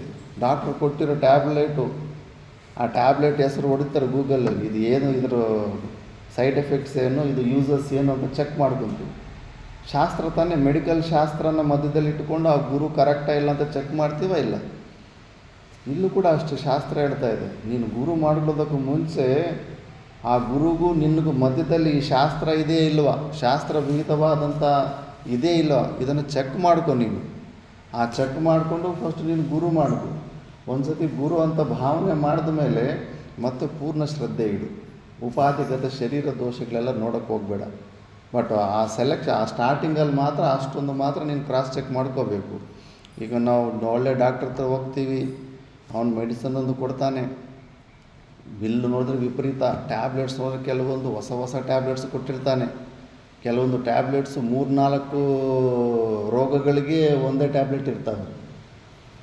ನಾವು ತಿಳ್ಕೊಳ್ತೀವಿ, ಅಯ್ಯೋ ಇದರಲ್ಲಿ ಇದು ಯಾವ ಕಾಯಿಲೆ, ಇದು 3 ಕಾಯಿಲೆಗಳಿಗೆ ಒಂದೇ ಟ್ಯಾಬ್ಲೆಟ್ ಕೊಟ್ಟು ನನಗೇನು ಸಪ್ರೇಟಾಗಿ ಹೊಟ್ಟೆ ನೋವು ಮಾತ್ರ ವಾಸಿ ಆಗಬೇಕು, ಈ ಎಕ್ಸ್ಟ್ರಾ 2 ತತ್ವಗಳು ಇದರಲ್ಲಿ ಇದಾವಲ್ಲ, ಸೆಕೆಂಡ್ ಒಪಿನಿಯನ್ ತಗೊಳ್ಳೋಣ ಅಂದ್ಬಿಟ್ಟು ಇನ್ನೊಬ್ಬ ಡಾಕ್ಟ್ರ್ ಹತ್ರ ಹೋಗ್ತೀವ ಇಲ್ಲ, ಅವನು ಒಂದು ಲಿಸ್ಟು ಕೊಡ್ತಾನೆ. ಅದೃಷ್ಟ ಚೆನ್ನಾಗಿತ್ತಂದರೆ ಸೆಕೆಂಡ್ ಒಪಿನಿಯನಲ್ಲಿ ಕೆಲಸ ಆಗಿಬಿಡುತ್ತೆ. ಒಂದು ಸತಿ ಮತ್ತೆ ಅಲ್ಲೂ ಮತ್ತೆ ಏನಾದರೂ ಡೌಟ್ ನನಗೆ 3, 4, 5 ಕೆಲವರು 10 ಒಪಿನಿಯನ್ಸ್ಗಳು 10 ಜನ ಡಾಕ್ಟ್ರ್ ಹತ್ರ ಹೋಗಿ ಅಲ್ಲೂ ಎಲ್ಲ ಬರ್ಸ್ಕೊಂಡು ಬರ್ತಾರೆ. ಈ 10 ಜನರಲ್ಲಿ ಯಾವನು ಒಳ್ಳೆ ಡಾಕ್ಟ್ರು, ಯಾವನು ಒಳ್ಳೆ ಮೆಡಿಸಿನ್ ಕೊಟ್ಟಿದ್ದಾನೆ ಅಂತ ಹೇಳೋದಕ್ಕಾಗೋದಿಲ್ಲ. ನಾವೇನು ಮೆಡಿಕಲ್ ಸೈನ್ಸ್ ಹೆಚ್ಚು ಓದಿರ್ತೀವ, ಪೂರ್ತಿಯಾಗಿ ಓದಿರೋದಿಲ್ಲ. ಕಂಪ್ನಿಗಳು ಚೇಂಜ್ ಆಗಿರ್ತವೆ, ತತ್ವಗಳು ಸ್ವಲ್ಪ ಟ್ಯಾಬ್ಲೆಟ್ಸ್ ಎಲ್ಲ ಹಂಗೆ ಇರ್ತವೆ. ಅದಕ್ಕೆ ಇದ್ರ ಹಿಂದ್ಗಡೆ ಪ್ರಾರಬ್ಧ, ನಾವು ಮಾಡಿರೋ ಅಂಥ ಪುಣ್ಯ ಕರ್ಮಗಳು ಅವು ಕೂಡ ಅವಶ್ಯಕತೆ ಇರುತ್ತೆ. ನಿನ್ನ ತೀಕ್ಷ್ಣ ಬುದ್ಧಿ ಮಾತ್ರನೇ ನಿನಗೆ ಅಂಥ ಗುರು ಹತ್ರ ಕರ್ಕೊಂಡೋಗಿ ಗುರು ಸಿಗೋದಿಲ್ಲ. ನಿನ್ನ ಪ್ರಾರಬ್ಧಕ್ಕೆ ಅನುಕೂಲವಾಗಿ ಗುರು ಸಿಗ್ತಾನೆ. ನೀನು ಪುಣ್ಯ ಮಾಡಿಲ್ಲ, ಅಷ್ಟು ಯೋಗ್ಯತೆ ಇಲ್ಲ, ನಿನಗೆ ಮಾತ್ರ ಸಾಕ್ಷಾತ್ ದತ್ತಾತ್ರೇಯರು, ಸಾಕ್ಷಾತ್ ಶಿವನೇ ಗುರು ಆಗಬೇಕಂದ್ರೆ ಎಲ್ಲಿ ಸಿಗ್ತಾನೆ? ನಿನ್ನ ಯೋಗ್ಯತೆಗೆ ಏನು ಯಾರ್ಯಾರು ಇರ್ತಾರೋ ಅಂಥವರೇ ಸಿಗ್ತಾರೆ ಅಷ್ಟೇ. ಮತ್ತು ಅಂಥ ಜಾಗದಲ್ಲಿ ನಿನಗೆ ಆಸಕ್ತಿ, ಮನಸ್ಸು, ಶ್ರದ್ಧೆ ಎಲ್ಲ ಉತ್ಪನ್ನ ಆಗಿ ಅಲ್ಲೇ ಸಿಕ್ಕಾಡ್ಕೊಂತೆ ನೀನು. ಅದಕ್ಕೆ ಇದು ಕೂಡ ಒಂದಿದೆ. ಮತ್ತು ಅಂಥ ಪ್ರಾರಬ್ಧ ಪುಣ್ಯ ಕರ್ಮದಿಂದನೇ ಗುರುಗಳು ಸಿಗ್ತಾರೆ ಅಂದಾಗ ಅದಕ್ಕೆ ಕಣ್ಣು ಮುಚ್ಚಿಕೊಂಡು ಪುಣ್ಯ ಕರ್ಮಗಳು ಮಾಡೋದನ್ನು, ನಿಷ್ಕಾಮ ಕರ್ಮಯೋಗ ಮಾಡೋದನ್ನು ನಾವು ಕಲಿಬೇಕು ಅಂತ ಶಾಸ್ತ್ರ ಹೇಳುತ್ತೆ. ಯಾಕಂದರೆ ಆ ಪುಣ್ಯನೇ ನಿನ್ನನ್ನು ಅಂಥ ಒಂದು ಒಳ್ಳೆಯ ಗುರು ಹತ್ರ ಕರ್ಕೊಂಡು ಹೋಗುತ್ತೆ. ಅಲ್ಲಿ ಮಾತಾ ಮಾಣಿಕೇಶ್ವರ ಮತ್ತು ಗುರುಗಳ ಹತ್ರ ಎಲ್ಲೋ 600 ಕಿಲೋಮೀಟ್ರ್ ದೂರದಲ್ಲಿ ಬೆಂಗಳೂರಿಂದ ಹೋಗಿ ಅಲ್ಲಿ ಹುಡ್ಕೊಂಡು ಹೋಗಿ ಅಲ್ಲಿ ಹೋಗ್ತೀವಿ. ಆ ಗುಲ್ಬರ್ಗ ಸುತ್ತಮುತ್ತಲೂ ಮತ್ತು ರಿಷಿಕೇಶಲ್ಲಿ ಎಷ್ಟೋ ಜನ ಮಹಾತ್ಮರು ಬಂದಿದ್ದರು. 10 ಕಿಲೋಮೀಟ್ರ್ 5 ಕಿಲೋಮೀಟ್ರು ಅಲ್ಲಲ್ಲಿ ಹುಟ್ಟಿರೋರು ಕೂಡ ಒಂದು ಸತಿ ಕೂಡ ಅಲ್ಲಿ ಹೋಗಿ ತಿಳ್ಕೊಳ್ಳೋ ಅವಕಾಶ ಸಿಕ್ಕಿಲ್ಲ. ಯಾಕೆ? ಅಲ್ಲಿ ಅಷ್ಟು ಪಕ್ಕದಲ್ಲಿ ಹುಟ್ಟಿದ್ರು ಕೂಡ ಅವರಿಗೆ ಅಂಥ ಗುರುಗಳ ಹತ್ರ ಹೋಗೋ ಅವಕಾಶ ಯಾಕೆ ಸಿಗಲಿ ಅಂದರೆ ಪುಣ್ಯ ಇಲ್ವಲ್ಲ. ಆ ಪುಣ್ಯ ಇದ್ದಿದ್ದರೆ ಆ ಇನ್ಫಾರ್ಮೇಷನ್ ಸಿಗ್ತಾಯಿತ್ತು. ಇನ್ಫಾರ್ಮೇಷನ್ ಸಿಕ್ಕಿ ಅಲ್ಲಿ ಹೋಗಿ ಬರೋವಂಥ ಬುದ್ಧಿ ಬರ್ತಾಯಿತ್ತು, ಅದರ ಲಾಭನ ಹೊಂದ್ತಾಯಿದ್ರು. ಆದ್ದರಿಂದ ಆ ಪುಣ್ಯ ಕರ್ಮ ಕೂಡ ಇರಬೇಕು. ಆ ಪುಣ್ಯ ಕರ್ಮನೇ ಅದು ಕರ್ಕೊಂಡು ಹೋಗೋದು ಅಂಥ ಗುರುಗಳ ಹತ್ರ. ಅದು ಅಂಥ ಗುರುಗಳು ಸಿಕ್ಕಿದ ಮೇಲೆ ಅಂಥ ಗುರುಗಳ ಮೇಲೆ ಪೂರ್ಣ ಶ್ರದ್ಧೆ, ಈಶ್ವರನಿಗೂ ಗುರುಗೂ ಯಾವುದೇ ಪ್ರಕಾರವಾದ ಭೇದ ಇಲ್ಲದಿರ ಅಷ್ಟೊಂದು ಶ್ರದ್ಧೆ ಬಂತಂದರೆ ಆವಾಗ ಈ ಕಥಿತಾರ್ಥಾಃ ಪ್ರಕಾಶಂತೆ, ಆವಾಗ ಅವನಿಗೆ ಜ್ಞಾನ ಅಂಟುಕೊಳ್ಳುತ್ತೆ. ಇಲ್ಲ ಅಂದರೆ ಜ್ಞಾನ ಆಗೋದಿಲ್ಲ ಅಂತ. ಯೋ ಗುರು ಸಾ ಶಿವ ಪ್ರೋಕ್ತೋ ಯಶಿವ ಸಾ ಗುರು ಸ್ಮೃತಃ ವಿಕಲ್ಪಂ ಯಸ್ತು ಕುರ್ವೀತ ಸ ನರೋ ಗುರು ತಲ್ಪಗಃ. ಯೋ ಗುರು ಸಾ ಶಿವ, ಯಾರು ಗುರುವೋ ಅವರೇ ಶಿವ, ಪರಮಾತ್ಮ. ಯಾರು ಪರಮಾತ್ಮ ಆಗಿದ್ದಾನೋ ಅವನೇ ಗುರು ಆಗಿದ್ದಾನೆ. ಇದನ್ನು ಸರಿಯಾಗಿ ತಿಳ್ಕೊಳ್ಳಿ. ವಿಕಲ್ಪಂ ಯಸ್ತು ಕುರ್ವೀತ, ಹಂಗೆ ಅಳದಿರ ಬೇರೆ ಇನ್ನೇನಾದರೂ ಚೇಷ್ಟೆ ಮಾಡೋಕ್ಕೆ ಹೋಗ್ಬಿಟ್ಟು ಗುರು ದೊಡ್ಡವನು, ದೇವ್ರು ದೊಡ್ಡವನು, ಗುರು ದೇವರಿಗಿಂತ ಒಂದು 10% ಕಡಿಮೆ ಶಕ್ತಿ ಇರೋನು, ಕಡಿಮೆಯವನಂತ ಏನಾದರೂ ವಿಕಲ್ಪಗಳು ಮಾಡೋಕ್ಕೆ ಹೋದರೆ ನೀನು ಗುರು ಕೃಪೆ, ನೀನು ಗುರುದ್ರೋಹ ಮಾಡ್ದಂಗೆ. ನೀನು ಗುರುತಲ್ಪಗಃ, ನೀನು ಗುರುದ್ರೋಹ ಮಾಡೋನಾಗ್ತೀಯ, ಮತ್ತು ನೀನು ಘೋರವಾದ ನರಕಗಳಿಗೆ ಹೋಗಬೇಕಾಗುತ್ತೆ. ಅದಕ್ಕೆ ಗುರುಗಳನ್ನು ಅಷ್ಟು ಕಡಿಮೆ ಅಂಚನೆಯಲ್ಲಿ ಯಾವತ್ತೂ ನೀನು ಸ್ಮರಣೆ ಮಾಡ್ಕೋಬಾರ್ದು. ಶಂಕರಾಚಾರ್ಯ ಭಗವಾನುಗಳು ಯಾವುದೇ ಒಂದು ಉಪನಿಷತ್ ಮೇಲೆ ಟೀಕಾ ಬರಿಬೇಕಾದ್ರೆ ಹೆಚ್ಚು ಆ ಕಡೆ ಈ ಕಡೆ ನೋಡ್ಕೊಳ್ಳಿಲ್ಲ. ಒಂದು ಸತಿ ಬರೆದುಬಿಟ್ರೆ ಮತ್ತೆ ತಿರುಗಿ ಕೂಡ ನೋಡಿಲ್ಲ. ಅಂಥದ್ದು ಸನತ್ ಸುಜಾತಿಯ ಮೇಲೆ ಭಾಷೆ ಬರೆಯುವಾಗ 18 ಸತಿ ರಿವರ್ಸ್ ಕ್ರಾಸ್ ಚೆಕ್ ಮಾಡಿಕೊಂಡವರು. ಯಾಕಂದರೆ ಅಲ್ಲಿ ಗುರುವನ್ನು ನಿರ್ಗುಣ ನಿರಾಕಾರ ತತ್ವದಿಂದ ಕೇವಲ ಸ್ತುತಿ ಮಾಡೋದ್ರಿಂದಾನೇ, ತಿಳ್ಕೊಳ್ಳೋದ್ರಿಂದಾನೇ ನಿನಗೆ ಎಲ್ಲ ಪ್ರಪಂಚದಲ್ಲಿ ಏನೆಲ್ಲ ಇದೆ ಎಲ್ಲವೂ ನಿನಗೆ ಸಿಗುತ್ತೆ. ಮೋಕ್ಷ ಆಗಲಿ, ಅನಿಮ ಗರಿಮಾದಿ ಸಿದ್ಧಿಗಳು ಕೂಡ, ಇವು ಕೂಡ ಎಲ್ಲವೂ ಸಿಕ್ಕಿಬಿಡುತ್ತೆ. ಆ ಗುರುತತ್ವದಲ್ಲೇ ಅಷ್ಟೊಂದಿದೆ. ಅಲ್ಲೇ ಹೇಳ್ತಾರೆ ಅವರು, 2 ಶಕ್ತಿ ಇದೆ ಅಂತ. ಒಂದು ಮಾಯಾ ವಿಶಿಷ್ಟ ಚೈತನ್ಯ ಶಕ್ತಿ, ನಮಗೆಲ್ಲರಿಗೂ ಗೊತ್ತಿರೋದು, ಎನರ್ಜಿ ಅಂತ ಸೈಂಟಿಸ್ಟ್ಗಳಂತಾರೆ. ಇನ್ನೊಂದು ಶಕ್ತಿ ಸ್ವರೂಪ ಶಕ್ತಿ, ಸಚ್ಚಿದಾನಂದ ರೂಪವಾದಂಥ ಸ್ವರೂಪ ಶಕ್ತಿ. ಆ ಶಕ್ತಿಗೆ ಎಷ್ಟು ಸಾಮರ್ಥ್ಯ ಇದೆ ಅಂದರೆ, ಶಿಷ್ಯನು ಅವನಿಗೆ ಪೂರ್ಣ ಜ್ಞಾನ ಇರೋದಿಲ್ಲ, ಆದರೂ ಕೂಡ ಈ ಸೃಷ್ಟಿ ಕಾಣಿಸ್ತಾ ಇರೋ ಸೃಷ್ಟಿಗೆ ಕರ್ತೃ ರೂಪದಲ್ಲಿರೋ ಅವನ ಪರಮಾತ್ಮನೇ ಅಂತ ತಿಳ್ಕೊಂಡು ಆ ತತ್ವದ ಮೇಲೆ ಯಾರು ಶ್ರದ್ಧೆಯಿಂದ ಎಲ್ಲಿ ಸಣ್ಣ ಸಣ್ಣ ಜಪದಿಂದ ಆಗಲಿ ಉಪಾಸನೆಯಿಂದ ಪ್ರಾರಂಭ ಮಾಡ್ತಾರೋ ಅಲ್ಲಿಂದ ಅವನನ್ನು ಉದ್ಧಾರ ಮಾಡಿ ಆ ಗುರುತತ್ವದ ತನಕ ಕರ್ಕೊಂಬರುವಷ್ಟು ಸಾಮರ್ಥ್ಯ ಇರುತ್ತೆ, ಆ ಶಕ್ತಿ ವಿಚಾರ ಬರುತ್ತೆ. ಇದು ಮಾಯಾ ವಿಶಿಷ್ಟ ಚೈತನ್ಯ, ಇದು ಜಡರೂಪವಾದಂಥ ಶಕ್ತಿ ಈ ಕಡೆ ಹೇಗೆ ಕರ್ಕೊಂಬರುತ್ತೆ ಅಂದರೆ ಇಲ್ಲ, ಆ ತತ್ವದ ಮೇಲೆ ಯಾರಿಗೆ ಶ್ರದ್ಧೆ ಇರುತ್ತೋ ಆ ಶ್ರದ್ಧೆ ಒಂದೇ ಸಾಕು. ಆ ಶ್ರದ್ಧೆಯಿಂದನೇ ಅಲ್ಲಿಂದ ಅಪ್ಲಿಫ್ಟ್ ಮಾಡೋಷ್ಟು ಕೆಪ್ಯಾಸಿಟಿ ಇರುತ್ತೆ ಅಂತ ಅಲ್ಲಿ ವಿಚಾರ ಬರುತ್ತೆ. ಅದಕ್ಕೆ ಆ ಗುರುತತ್ವವನ್ನು ಭಗವಂತನಿಗಿಂತ 1% ಕೂಡ ಕಡಿಮೆ ಅನ್ನೋ ಭಾವನೆಯನ್ನು ನಾವು ಇಟ್ಕೋಬಾರ್ದು. ಸಾಕ್ಷಾತ್ ಆ ಪರಮಾತ್ಮನೇ ಈ ಗುರು ರೂಪದಲ್ಲಿ ಬಂದಿದ್ದಾನೆ ಅಂತ ನಾವು ಅರ್ಥ ಮಾಡ್ಕೋಬೇಕು.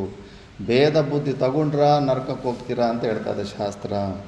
ಮತ್ತು ಶಿವ ಹೇಳ್ತಾ ಇದ್ದಾನೆ ಪಾರ್ವತಿ ದೇವಿಗೆ, ದುರ್ಲಭಂ ತ್ರಿಷು ಲೋಕೇಶು ತತ್ಸೃಣುಷ್ವ ವದಾಮ್ಯಹಂ ಗುರು ಬ್ರಹ್ಮ ವಿನಾ ನಾನ್ಯ ಸತ್ಯಂ ಸತ್ಯಂ ವರಾನನೆ. ದುರ್ಲಭಂ ತ್ರಿಷು ಲೋಕೇಶು, ಎಲ್ಲ ಲೋಕಗಳಲ್ಲೂ ತುಂಬ ದುರ್ಲಭವಾದಂಥದ್ದು ಗುರು. ತತ್ಸೃಣುಷ್ವ ವದಾಮ್ಯಹಂ ಗುರು ಬ್ರಹ್ಮ ವಿನಾ ನಾ ಅನ್ಯ ಸತ್ಯಂ ಸತ್ಯಂ ವರಾನನೆ.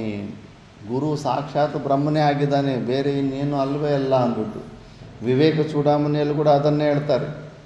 ದುರ್ಲಭಂ ತ್ರಯಮೇ ವೈತೆ ಮನುಷ್ಯತ್ವಂ ಮುಮುಕ್ಷುತ್ವಂ ಮಹಾಪುರುಷ ಸಂಶ್ರಯ ಅಂದ್ಬಿಟ್ಟು ಇವು ಮೂರು ತುಂಬ ದುರ್ಲಭ ಅಂದರೆ ದುಃಖೇನ ಲಭ್ಯ, ತುಂಬ ಕಷ್ಟಪಟ್ಟರೆ ಮಾತ್ರ ಸಿಗ್ತವೆ, ಇಲ್ಲ ಅಂದರೆ ಸಿಗೋದಿಲ್ಲ.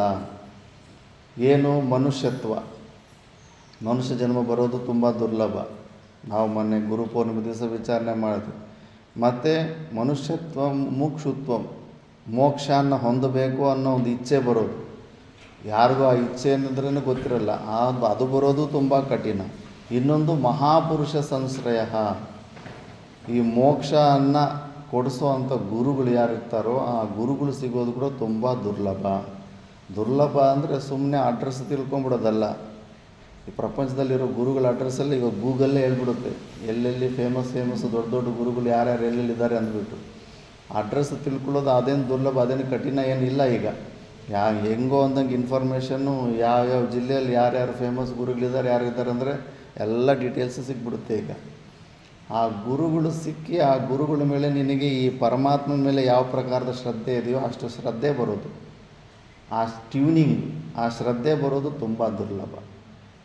ಆದ್ದರಿಂದ ಅಂಥ ಗುರುದೇವರು ಸಿಗೋದು ತುಂಬ ದುರ್ಲಭ.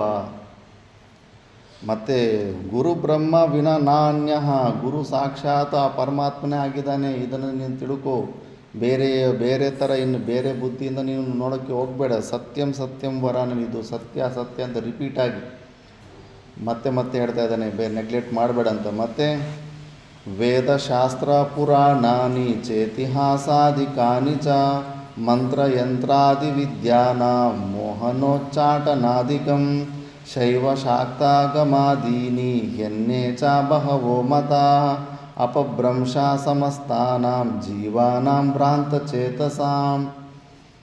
ಒಂದೇ ಸತಿ ಎಲ್ಲ ನಾವು ಇಟ್ಕೊಂಡ್ರೆ ಸಾಧನೆಗೆಲ್ಲ ಟಕ ಅಂತ ಕಟ್ಟಿಗೆ ಇಟ್ಕೊಂಡು ಹೊಡೆದು ಬಿಟ್ಟ ಶಿವ. ವೇದಶಾಸ್ತ್ರ ಪುರಾಣಾನಿ ಇವೇ ಎಲ್ಲ ನಾವು ಇಟ್ಕೊಂಡು ಒದ್ದಾಡ್ತಾ ಇರೋದು, ಇವುಗಳನ್ನು ನಂಬಿಕೊಂಡೇ ಕಥೆಯನ್ನು ಮುಂದೆ ನಡೆಸ್ತಾ ಇದ್ದೀವಿ. ಇತಿಹಾಸಾದಿಕಾನಿ, ರಾಮಾಯಣ ಮಹಾಭಾರತ ಅದರಲ್ಲಿರೋ ಘಟನೆಗಳನ್ನು ಇಟ್ಕೊಂಡು ಕಂಪೇರ್ ಮಾಡಿಕೊಂಡು ಜೀವನದಲ್ಲಿ ಸಾಧನ ರೂಪದಲ್ಲಿ, ಮತ್ತು ಮಂತ್ರ ಯಂತ್ರಾದಿ ವಿದ್ಯಾನ ಉಪಾಸನೆಗಳು, ತಂತ್ರವಿದ್ಯೆಗಳು, ಮೋಹನೋಚ್ಚಾಟನಾದಿಕಂ ವಾಮಾಚಾರ ವಿದ್ಯೆಗಳು, ಇವು ಎಲ್ಲ ಬೇರೆಯವ್ರಿಗೆ ಕೆಡು ಮಾಡೋ ಅಂಥದ್ದು ವಿದ್ಯೆಗಳು. ಮತ್ತು ಶೈವ ಶಾಕ್ತಾಗಮಾದೀನ, ಶೈವ ಮತ, ಶಾಕ್ತೇಯ ಮತ, ದೇವಿ ಉಪಾಸಕರು, ಆಗಮಾದಿ ಗ್ರಂಥಗಳು, ಅನ್ಯೇಚ ಬಹವೋ ಮತಃ, ಎಷ್ಟೋ ಎಲ್ಲ ಇದ್ದಾವೆ. ಇವೆಲ್ಲ ಏನಂದರೆ ಅಪಭ್ರಂಶಾಹ, ನಿನ್ನ ತಲೆ ಕೆಡಿಸೋವೇ ಇವೆಲ್ಲ, ಕನ್ಫ್ಯೂಸ್ ಮಾಡಿಸೋವೇ ಇವೆಲ್ಲ.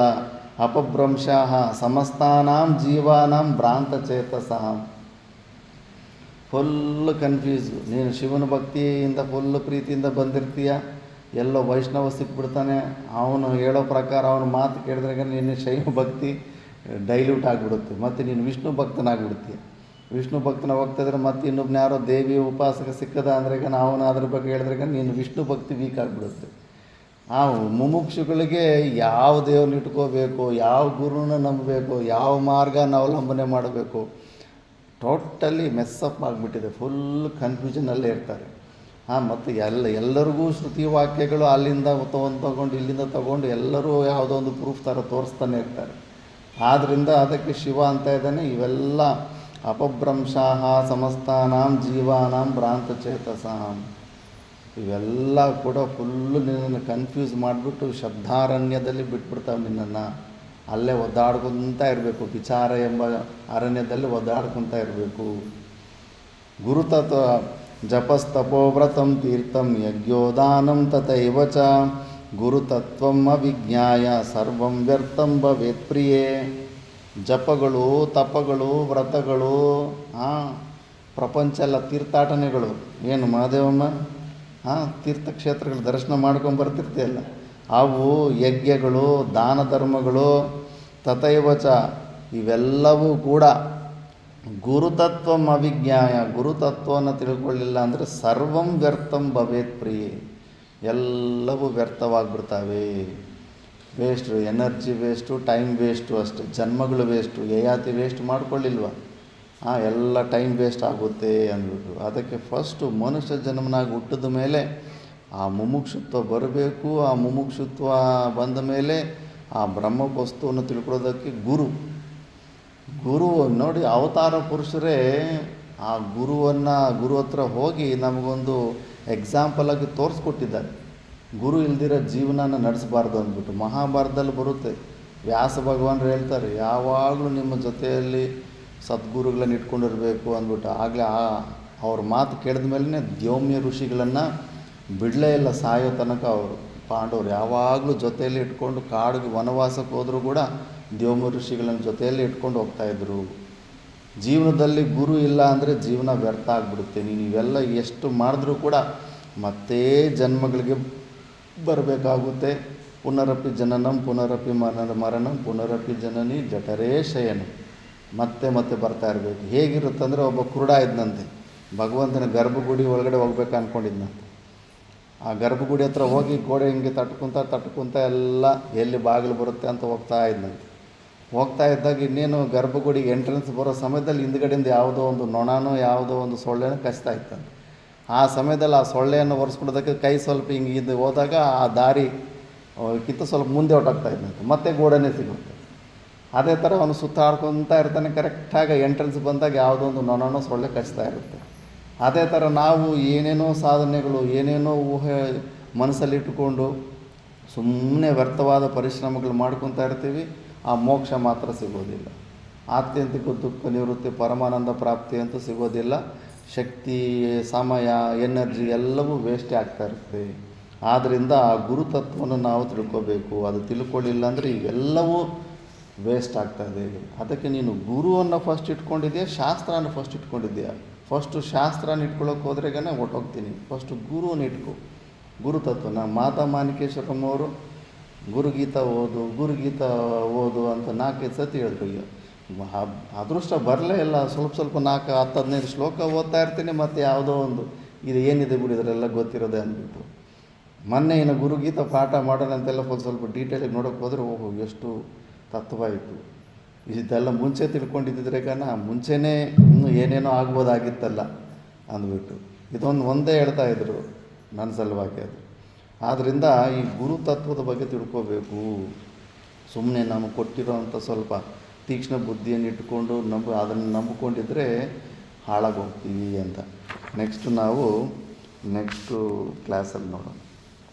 ಓಂ ಪೂರ್ಣಮದಃ ಪೂರ್ಣಮಿದಂ ಪೂರ್ಣಾತ್ ಪೂರ್ಣಮುದಚ್ಯತೆ ಪೂರ್ಣಸ್ಯ ಪೂರ್ಣಮಾದಾಯ ಪೂರ್ಣಮೇವಾವಶಿಷ್ಯತೆ. ಓಂ ಶಾಂತಿ ಶಾಂತಿ ಶಾಂತಿ. ఈరోజు సాయంకాలం 4 ರಿಂದ 5